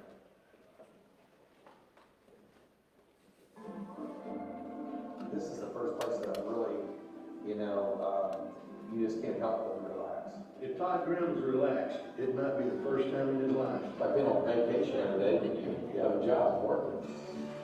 It began with a rough upbringing in a home with 4 older brothers and their single mother. It's him and his brother Travis. And I grew up around a family that, man, they loved hard and they fought hard. They were fighting all the time. My neighbor, he's called me, say, Carol, the Morton's out there fighting again. Just a kid from Mesquite. You can take the kid out of Mesquite, but you can't take the Mesquite out of this kid. He told me this several times, that coaches were the biggest influence on him as a teenager. Of all the coaches that I've been around, the one that I emulate is Buddy Copeland. He can chew you out and hug your neck all in the same sentence. Todd Graham is such a successful coach that it's easy to forget what a tremendous athlete he was. So you see the balls going out. You know, he played about 160, maybe a little more than 160 pounds, but he bring the heat. You know, he could deliver the blow. Todd went to East Central University in Oklahoma, started all 4 years, and was a two-time All-American. We ran ranked number one in the nation one time. Todd was there when he was there. Todd Graham is one of those guys. I don't care if he's playing or if he's coaching. He'll find a way to win. Todd returned a few years later as defensive coordinator. I put them all one-year champions, national champions, conference champions. And then everybody went like, wow, we just like to win a game, coach. I mean, geez, you know. 3 years later, I'm standing on the field. We're national champions. Todd took the same approach to Allen in 1995, which has since become one of the best high school football programs in Texas. You know, people come in here and they say, man, Pac-12 Coach of the Year. Man, that 10-5A means more to me than any of them, man, because to get that 10-5A, we had to beat Plano. He had the vision. Back in those days, he'd still talk about what Allen could be. One gold champions, district, state. Todd put that up here. And 8 years later, we were able to accomplish the first one and accomplished 4 more since. Since becoming a college head coach in 2006, he completely turned around Rice, led Tulsa to a win in South Bend, and needed only 6 years to become the third winningest coach at Arizona State. At the end of the 2020 season, Hawaii won its bowl game for Todd's 100th win. This is just a one-to-one end zone, and then you see the turfs being all redone. Everywhere Todd has been, he makes sure his players honor the people who helped get them there. And these are the people that sacrifice to put them. So every day we come in here and I blow a whistle 3 times and they stand in front of our and I have them look at that picture of the people that put them there. Todd's locker is a picture of his mother. She was the champion in my life, the inspiration of my life, and probably the greatest joy in my life about being successful. And I wanted so bad to make her proud. This is my town. In Mesquite, we like to say, leave it better than we found it. Todd has been doing that his whole life. Every place that I've been, you know, we left it better than we found it, we transformed it. Everywhere he's been, every stop he's made, that job and that program is better off the day he walks out than it was the day he walked in. I'm not interested in retiring, I'm not interested in doing anything except driving that flag and charging up that hill and finishing strong. And so every day you're on this earth, man, I want to be a game changer and a difference maker.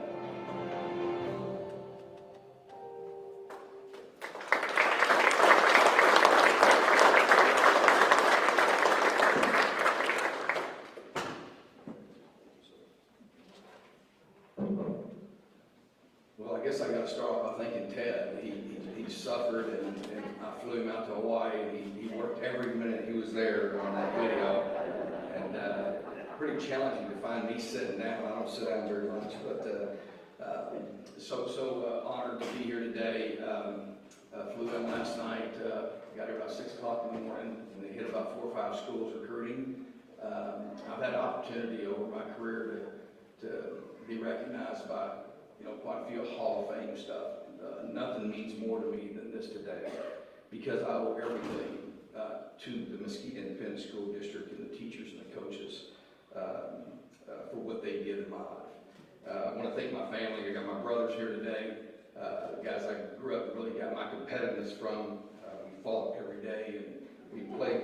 We were in the pasture every day playing ball, and man, I mean, my family, my mother, my family, my brother from another mother, Lenny Pollard, here today. I appreciate you guys being here for me. But what I want to talk about today, why I came here, is I came here with an attitude of gratitude. So grateful for the coaches and the teachers that poured into me. And mostly, my life has just been, I don't know why God has blessed me. And just by the grace of God, everything that I've been able to accomplish, I look back and I think like, wow. I remember I was sitting here today and I'm going like, I was thinking of the conversations Coach Childress and I had when I was in high school in his office. I didn't really think that I would be here today after those conversations that I had. And you know, I've spoken all over the country and coached all over the country. And it's the first time I ever spoke with two of my bosses sitting here, Coach Childress and Coach Taylor. And so I was kind of nervous. And but I'm so grateful for my family, so grateful for my teachers. I wanted to really share a personal thing about being a student. I grew up in a home that we had a tough situation. It was a very turbulent environment because of our father and the difficult circumstance. And I know a lot of teachers here, a lot of the people in this room don't realize when kids come to school, just how important it is what a difference you can make in their life. And I grew up, and every single one of my elementary school teachers I was very close to. Miss Delmore sitting here today, she was my 3rd grade teacher. And I went into her classroom every day, and I felt like I was the only person in there. She told me she had 37 kids in that class. She made me feel like I was the only person in there. Miss Colson was the same way. I still talk to her. We call them Colson's kids, and you know, my elementary experience, the relationship. It's not just about winning games or winning on the field. It's about winning in life, and how you do that is through championship relationships. And so Mesquite, to me, has embodied that from Dr. Ralph H. Poteet, decades of unbelievable leadership, from the superintendent to the athletic director's office to the people on campus, the support staff. You know, as a young person going through and getting educated here was the greatest blessing of my life. Even my programs, I've gotten to win at the last second at the Coliseum against USC. I've gotten to beat Notre Dame, and Notre Dame being a 21-point underdog. Yeah, I think of clinching the Pac-12 South Championship at the Rose Bowl. But none of that would have been possible without nothing. It doesn't mean near as much to me as the relationships about living your life. This is what I'm so grateful. I wanted to thank Dr. Poteet and Dr. Horn for hiring Gary Childress, for hiring my elementary teachers, Miss Delmore and Miss Colson. And I just think of my life and what it would have been without those people pouring into me. And yeah, I'm just so grateful for that. And I'd be remiss if I didn't say something about Buddy Copeland. Buddy was, I was going through a really difficult time in my life, and man, Buddy he had a way that was really unique. He never said a positive thing to me out loud, ever. But he would grab me, and he would whisper in the ear over my helmet, "You're a champion."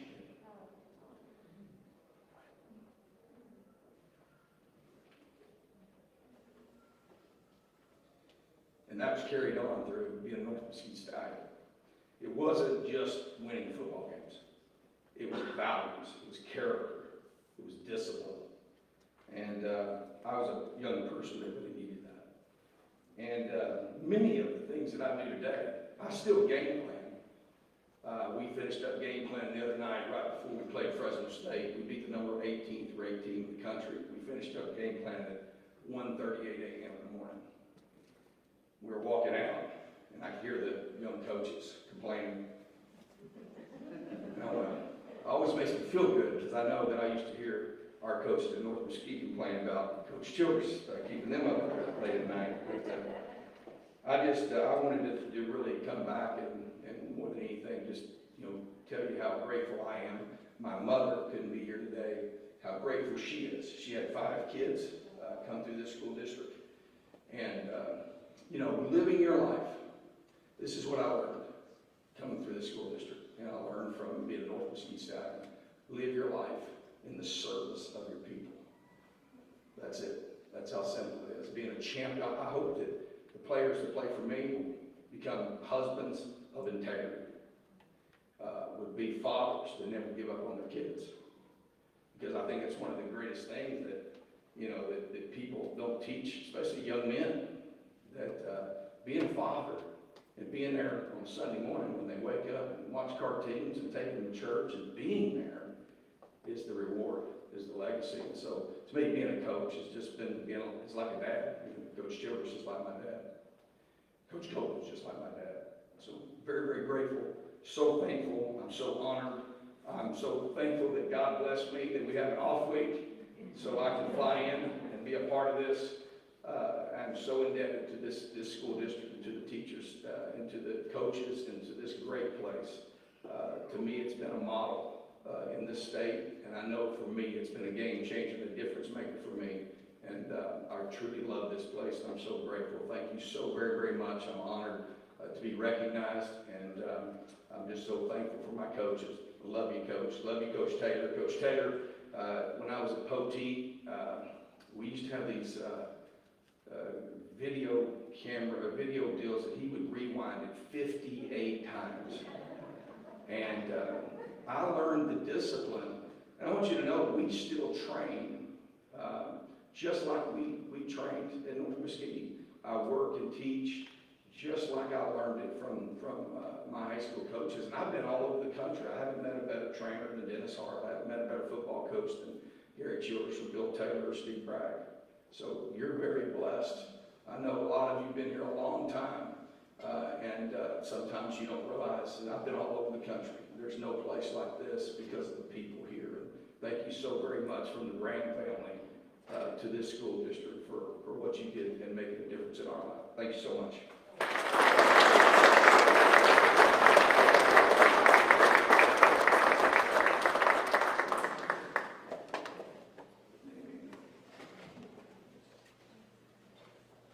Thanks, Coach Graham. Thanks for continuing to get back to Mesquite, and I can't believe it was your bye week either. Pretty awesome how it worked out. Just meant to be. Okay, next we have Milt Whitehurst. As a student at Mesquite High School, Whitehurst was an exceptional athlete in track and field and football.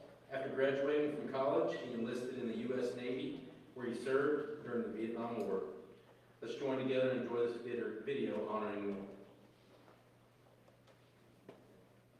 I flew predominantly the S2E tractor. Nothing about Milt Whitehurst's background growing up in Balch Springs hinted at a lifetime spent in the air. When I went into the Navy, the extent of my flight time was one commercial flight. The inexperience was a good thing because the Navy didn't have to worry about correcting any bad habits. So when they train you from the ground up. The experience Milt did have came from his upbringing, which included an athletic career at Mesquite High School. That career began his freshman year when an old football coach named Ralph Poteet saw him running bleachers doing a practice. So I went out every day and I run up and down the stairs to exercise. And one day, Ralph Poteet came by and pointed to me and said, "I want to talk to you after practice. I want you to suit up, honey, and I want to put you on the kickoff team." So as a freshman, I was on every kickoff team just about. Milt also played baseball, but his best sport was track. He won district in the quarter-mile run. I remember him breaking records in junior high and senior high for a short period of time. He held record 440. I wore this jacket more than he did. We were dating at that point in time. Milt joined the Navy in 1966, and while he had no experience as a pilot, his experience as an athlete prepared him for the service. Sports can keep you physically fit for a good life, and discipline of being able to do something that you're directed to do. He did really well under pressure. I think sports probably prepared him for that. The more pressure he had, the better he got. That's why we do this as coaches. We do this to train up kids so that they can be productive adults. You learn to work with your group, with your team. During the Vietnam War, Milt flew his missions from aircraft carriers. So what we did is radar surveillance, and when the PT boats started to come out, we advised the ships, and the ships shot the PT boats. That's amazing. I was not carrier. okay? I did it during the training command, and that was exciting, and I've got the greatest admiration for anybody that flew those things. But on what's called a Centurion aboard the USS Hornet.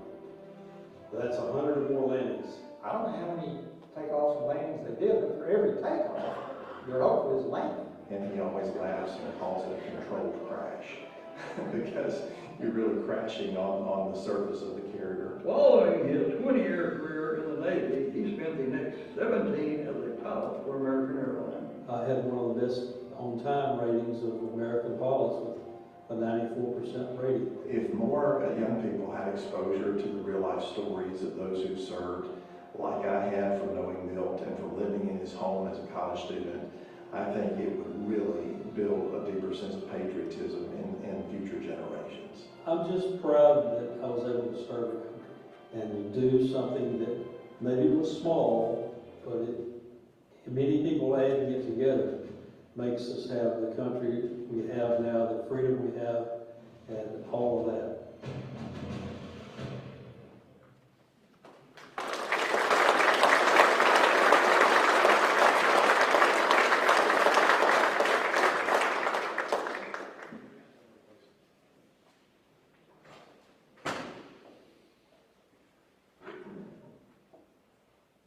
Well, I had prepared a long speech, but that video covered most of it. So, but I want to thank all of you, and particularly the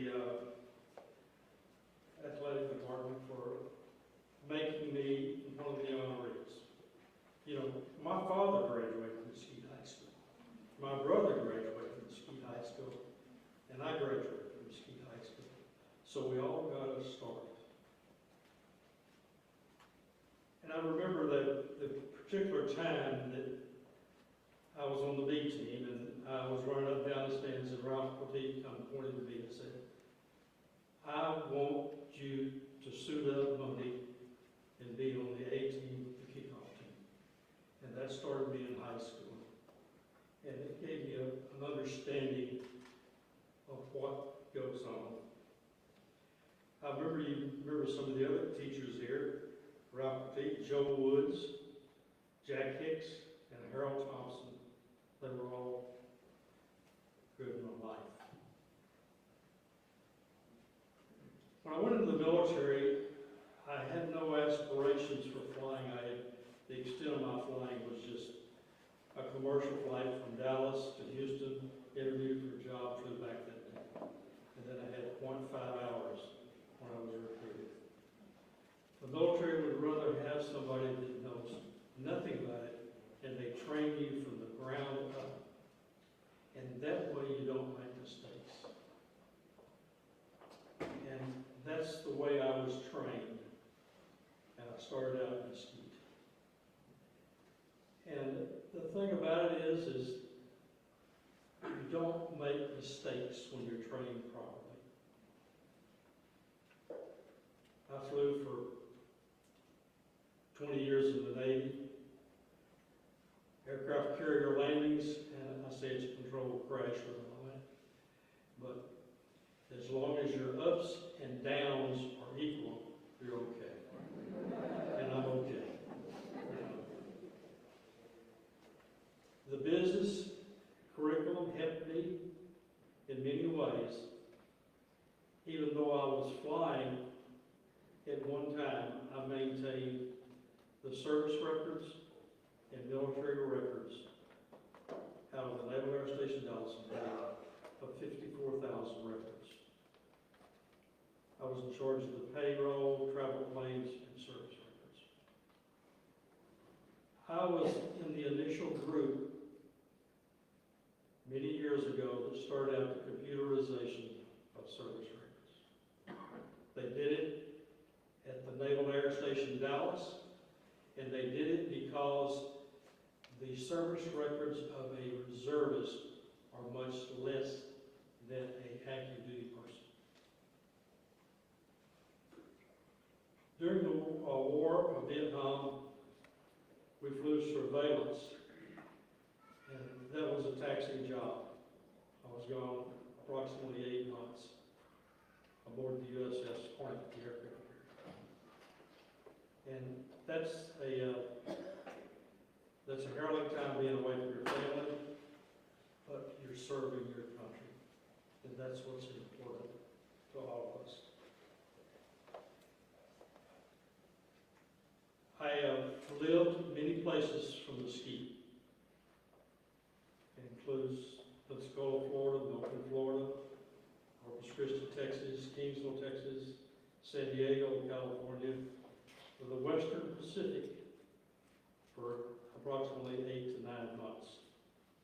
Now that was not in a house, it was on an aircraft carrier. And I stand here today, and of course Virginia Beach, Virginia, I was also in the Naval Air Station Dallas. Then I went to work for American Airlines. Now I retired at American not because I was sick or hurt or anything. It was because the FAA required that you could not have a first-class physical past your 60th birthday. And people don't realize it. That's what forces airline pilots to retire. And I think they changed the age now. With the tours and everything that I've done, the Naval Air Station and all,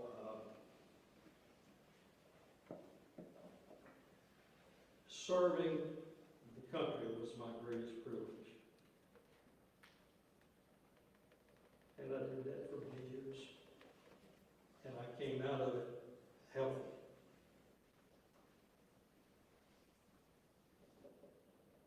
The Mesquite, also I had a business at the Mesquite Metro Airport.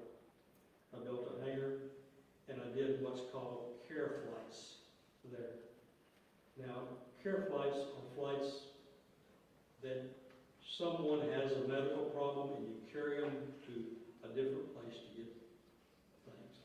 Or somebody has a funeral and you pick them up and you carry them to go to the funeral. I did that for about 5 years, 6 years. Right now, I enjoy life. And we and my wife of 57 years enjoy life by volunteering at our church. We do the greeting and show people where to go at a lot of funerals. That's not pleasant, but it's something we enjoy doing. Our Sunday school class, Ed and Jenny Johnson are in there with us, and we enjoy doing that. That's how we spend our retired life. And we hope to spend many more years doing that. And I'd like to say God bless you, and God bless the United States of America.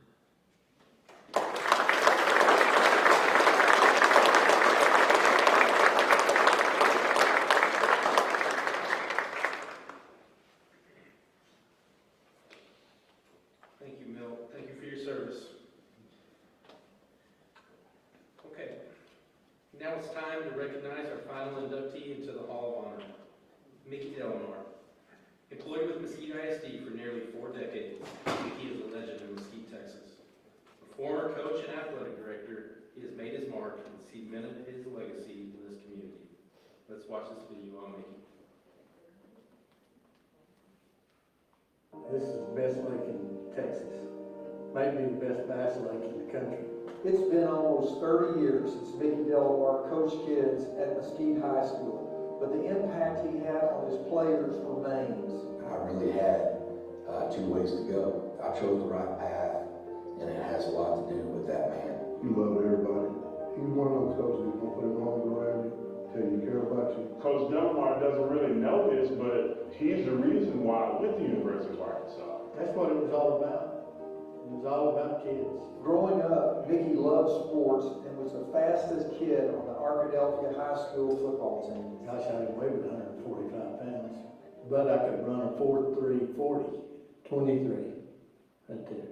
Mickey and I played football together at Ouachita Baptist. In the spring of 1970, we both began our careers, me with the Dallas Cowboys and Mickey with the Mesquite Steelers. I was in awe at that stadium. This was before Memorial. But that stadium was bigger than Washington's. After 7 years in Mesquite, Mickey took a job in Richardson and made such an impression on my teammate Leroy Jordan, whose son Lee played for Mickey, that when the Mesquite job opened, Leroy called the superintendent. These are the notes that the superintendent took from that phone call that he got from Leroy Jordan. Well, he talked about him being a stabilizing force, but most importantly was he was one of the kids looked to. Mesquite hired Mickey in 1987, and he did what no head football coach ever does. He taught a class. I didn't know any of the teachers. I didn't know any of the kids. And I wanted those kids to know me. And think about this, the relationship that the head coach has with the other faculty is critical. And think about what that did to seeding that relationship. In Mickey's 8 seasons, the Skeeters made the playoffs 5 times, won 2 district titles, and beat North 6 times in a row. That had never been done by either team. He served as Mesquite ISD's athletic director for 12 years, joining the Texas State Athletic Directors Hall of Honor in 2006. But Mickey Delamar's legacy is with the kids he coached and the lives he impacted. He had terrible circumstances and still made it. I ended up in jail the night before I was supposed to get on the plane. Mickey came and got me that morning, took me home to get my bags, and got me to the airport with like 10 minutes to spare. I just knew that I was just going to miss out on everything in life. My father actually died in prison. He went in and out of prison his whole life, and mother was addicted to drugs and stuff like that. So Mickey was a father figure to me. I had jumped off side, so I had to run some extra sprints, and I was pretty delirious by the time I got to that point. I didn't even think about calling. Well, there wasn't a 911. I just said, we need to get him to Dr. Joe. Mickey had experienced somebody having a heat stroke when he was in college. Because of Mickey Delamar and because of the big man above, is the reason I'm here today. Didn't make any difference how good they were, how bad they were. They were my kids, and I was going to take care of them.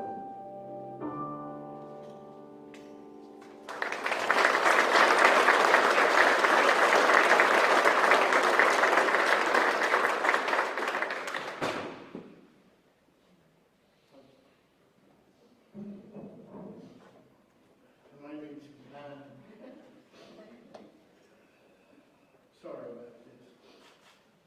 I am going to get my wife's already scolded me. She said I was supposed to have a white handkerchief. I've got a rag here. But, everybody knows what that is.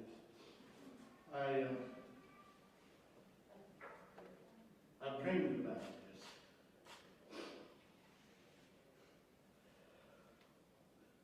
So I may lose it somewhere in the next 5 minutes.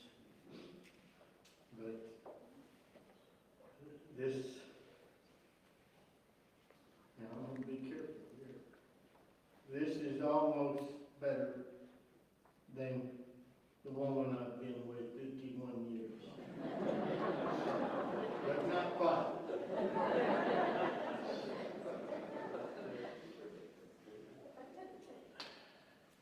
It's a real pleasure to be here today. I want to thank those who nominated me for this honor. I want to thank Dr. B for having the vision of the Hall of Honor, which they put at Memorial Stadium.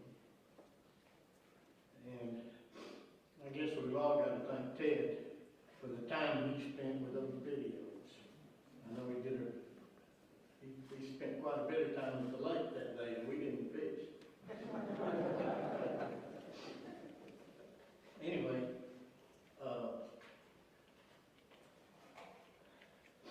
I've always been very fortunate to have great people push me in the right direction. And that includes my family, my friends, my coaches, my teachers, the administrators that I worked under. An example of this is my favorite college coach. His name was Jimmy Jones. Jones, and he was the defensive coordinator at Washita Baptist in the last 2 years I played there. And in the spring of 1970, which I was a senior and I was fixing to graduate, Coach Jones called me into his office and he said, I know that you want to be a coach. And I hadn't said a word to him over the 3 years that he had been there about me coaching, but somebody had. But I made my mind up I was going to coach when I was in the 7th grade because of a coach named Charles Chambers. And I never varied from that. Stayed right with it. But anyway, Coach Jones called me in his office and he said, this was in April of my senior year, and he said, you applied for any jobs yet? I said, no, sir. He said, well, have you got any ideas what you're going to do? And I said, well, I'm planning on trying to get a job somewhere coaching by next fall. And he advised me to leave my home state of Arkansas and go to Texas to coach. Well, 2 weeks later was spring break, and he called me the next day and said, can you go with me during spring break to Dallas, Texas? And I said, sure. He had recruited that area for about 15 years.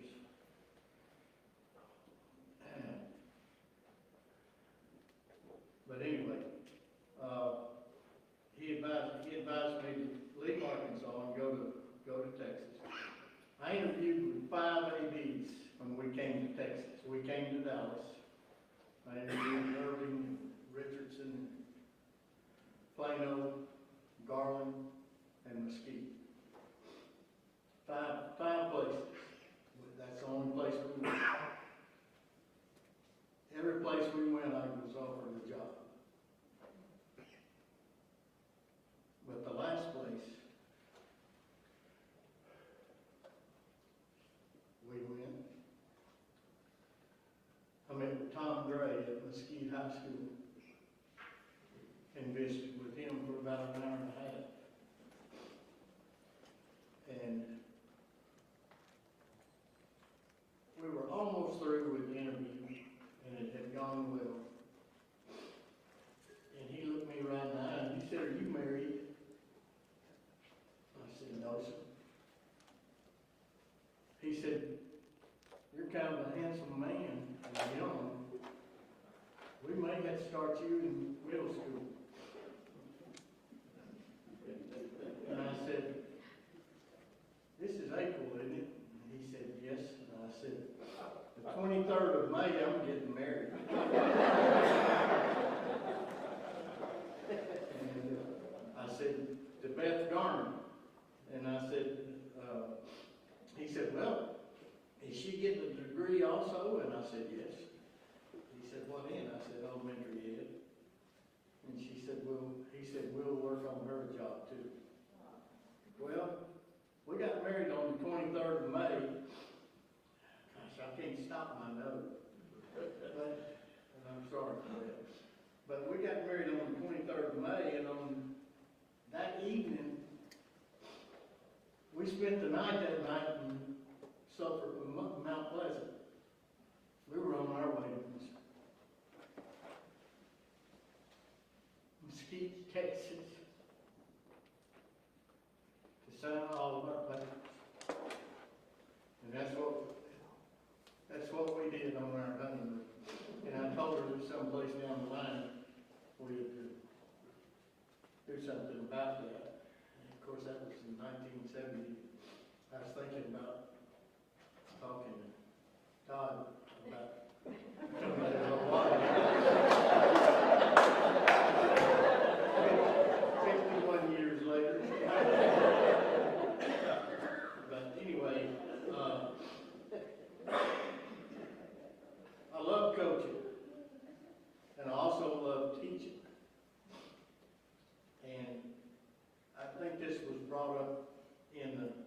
couldn't remember what was in the video. Of course, I didn't know what was in the video. I wanted to get a hold of Ted and find out so I could kind of fix this up a little bit, but I never did do that, so I just did it the way I wanted to do it. But, which is kind of common for me. But anyway, that was in 1970. I love coaching and I love teaching. I left Mesquite in 1975. At that time, I was the head JV coach. I was still working on getting to the varsity. I'd been there 5 years. But in 1975, I became the defensive coordinator of Richardson High School. And I coached there 11 years. And we had some great teams. But I never left Mesquite. Beth and I just built a brand new house in January after that 75 season. Now we're into 76. And here I am going to start driving 20-something miles a day both ways on the worst traffic LBJ could put it. And I did that 11 years. And in 1987, I was hired as the head coach at Mesquite High School.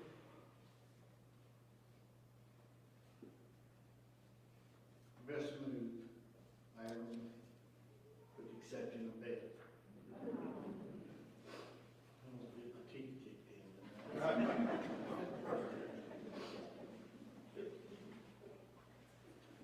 At that time, this is what I was getting at a few minutes ago. I didn't know it was going to be in the video, but they did it. But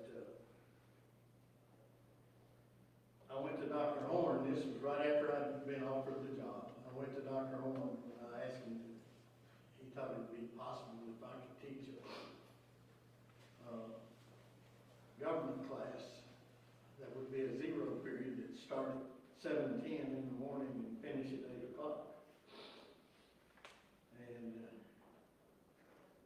I'm sure he was sitting there wondering, why does he want to do that? Well, first of all, I've been gone 11 years from Mesquite as far as the high school is concerned. A lot of the teachers, I'm sure, had changed, and all of the students had changed. And I wanted to get to know some kids that weren't athletes. I wanted to get to know the teachers, and I wanted them to know what I put first. And it wasn't football. We checked our kids' grades every week and made sure that if there was a problem, it got fixed. And I don't mean with the teacher, I mean with the kid. And most of them did. But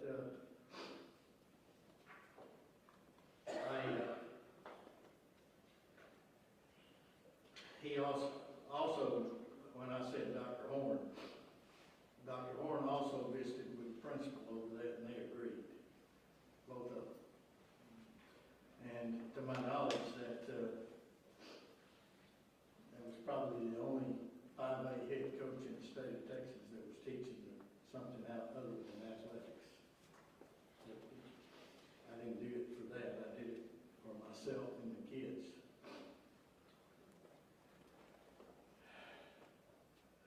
I still stay connected.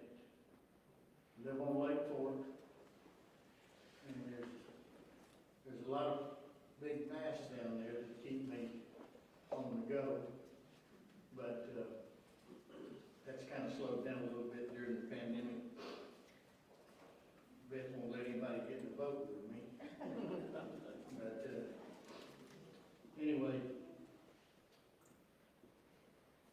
I guess you could say I taught those classes because of the kids. I love being around kids.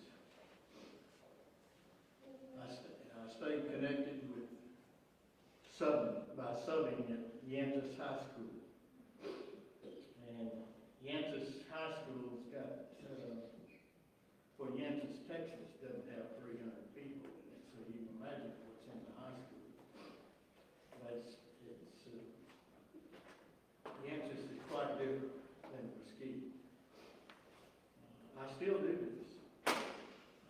Recently, I had a student that was late to first period one morning, and when he came in late, I questioned him.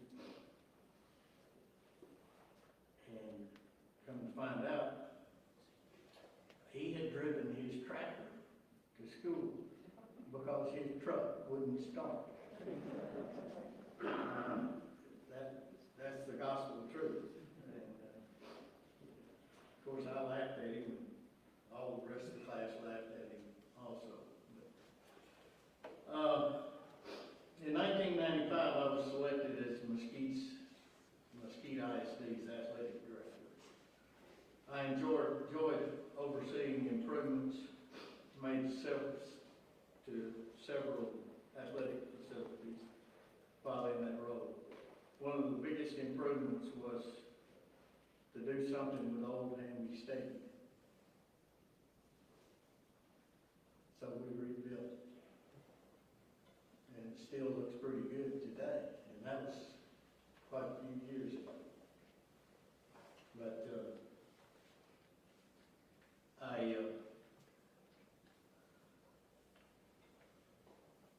I enjoyed overseeing improvements made by several of the athletic facilities at the different schools. I mean, gosh, we were growing like crazy, and it seemed like everybody needed something at the same time. And I'm sure Cody's probably going through some of that right now. I'm talking about your AD, not my son. But I served as AD until 2007, and I finally decided. Well, I told Beth first. I told her that she needed to retire, and she said, "What are you going to do?" And I said, "I'm going to retire with you." So, 2007, we both decided we'd retire. I want to thank all my coaches. I haven't mentioned a lot of names today, and there's a reason for that. I don't want to leave somebody out. But I want to thank all my coaches, which included, and I'm talking about my varsity staff. I had 4 coaches on my varsity staff that were ex-players of mine that had played with me either there in Mesquite or at Richards. And they did a great job. They did a super job. And a lot of times it made me look probably better than I really was. Because I turned them loose. I let them do what they were there to do. If they needed guidance, I didn't mind giving it to them.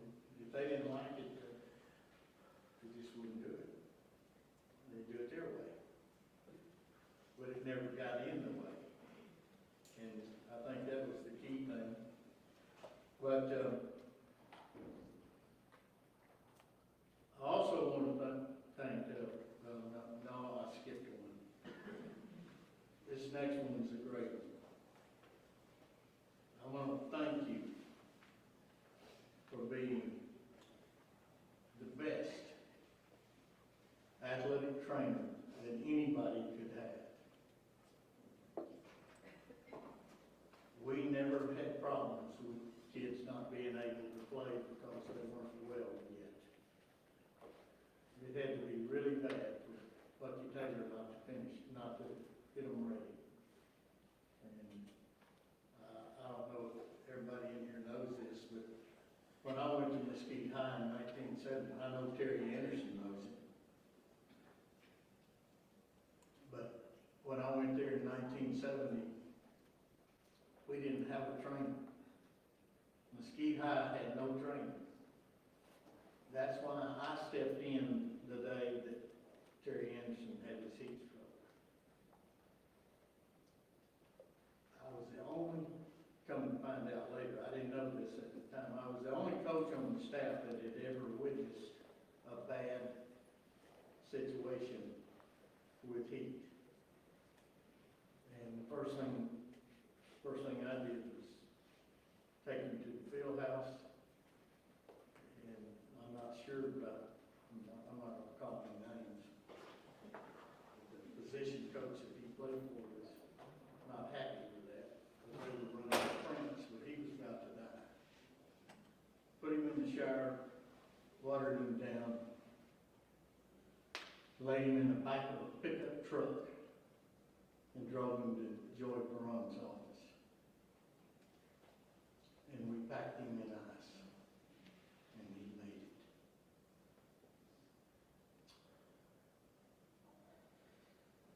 But I really don't know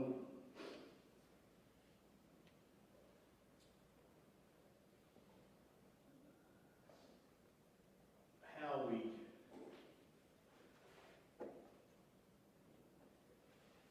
I'll just put it this way. I'm not going to go into any great details of what all we did trying to save that one player's life. And with that being said, I'm just going to move on.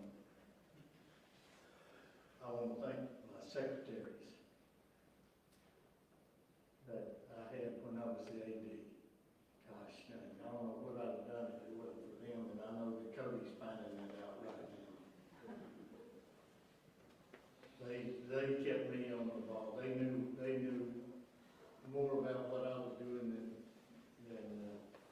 I thought they did. But those secretaries were God's will, and I used them a lot. I mean, I made them give me their opinion on just about everything we did in the athletic office. Also, I want to thank the Mesquite Community Leadership Bunch, because after I became the AD, of course, when I was the head coach at Mesquite High, I was on the board of directors for the Texas High School Coaches Association in Austin, and I spent a lot of time down there. After I became AD, I was on the board of directors for the Texas High School Athletic Directors Association, and actually in 2006 made their Hall of Honor. But that's beside the point. The main thing is that I want those people to understand how I feel about what they did for me, not what I did for them. Because without those, that's where everything starts. I just shut the mic off.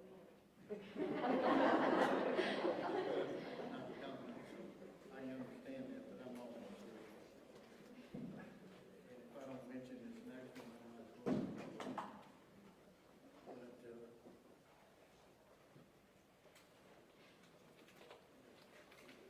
Community leadership in Mesquite is always a good thing. I was pretty close to it. There was time after time after time that I went to some of those people. Okay. I went to some of those people and asked what I could do for them, or advice, or something, whatever they needed, because they were good to me. And I'm sure they're still the same way today. We've got some here today. But I also want to thank Beth, my wife, and I want to thank my kids, Cody and Jesse, for spending so much time with the three of them by themselves and me somewhere else.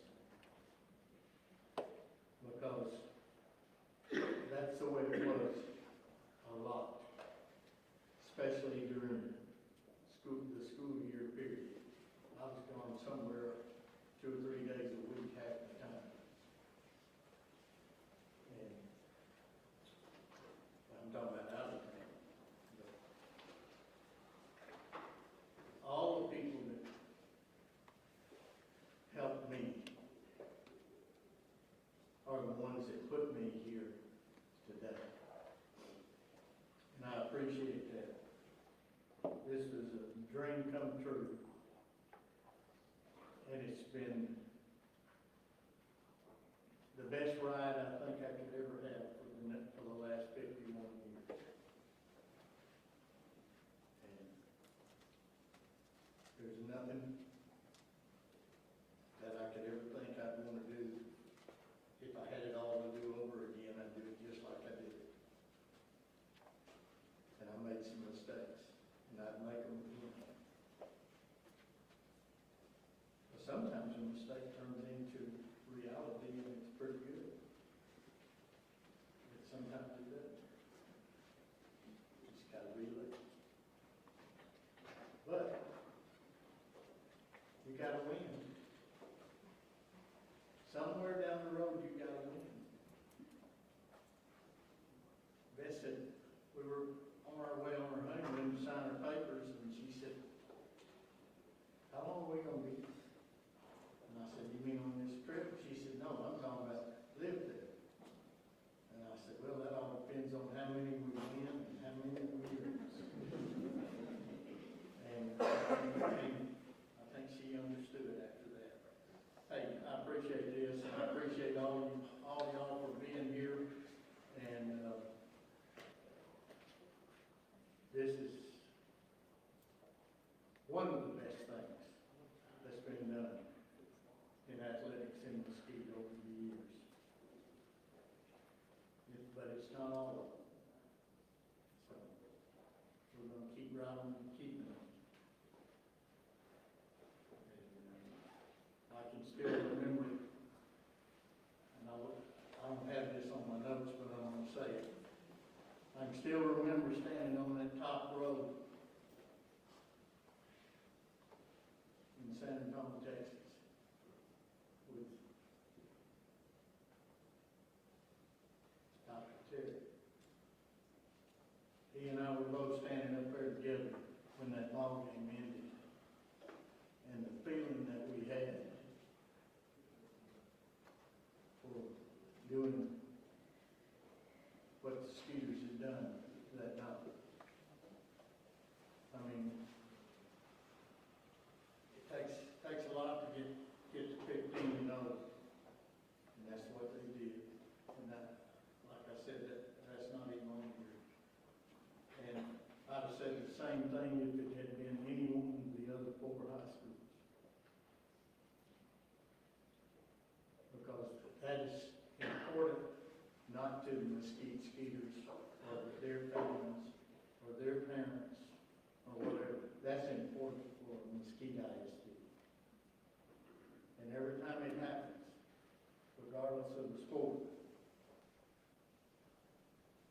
it should be recognized. Because you got to stay at the top of the page. And you can't stay there without it. Thank you very much.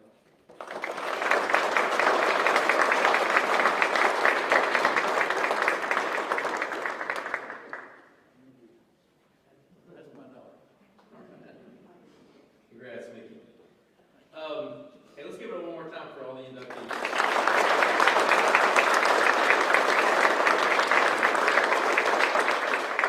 Well, I think we had a great class. I think it's an incredible group. And as we're at the tail end of this, I want to invite Superintendent of Schools, Dr. David Bruno, up here to say a few words. And then when he's done, I'll give a few directions about the game tonight and the ceremony. Okay, thank you. So I just want to congratulate personally all the honorees tonight, or this afternoon, I guess, tonight again. It's an exceptional thing. I want to thank Ted as well. Can we all give a round of applause?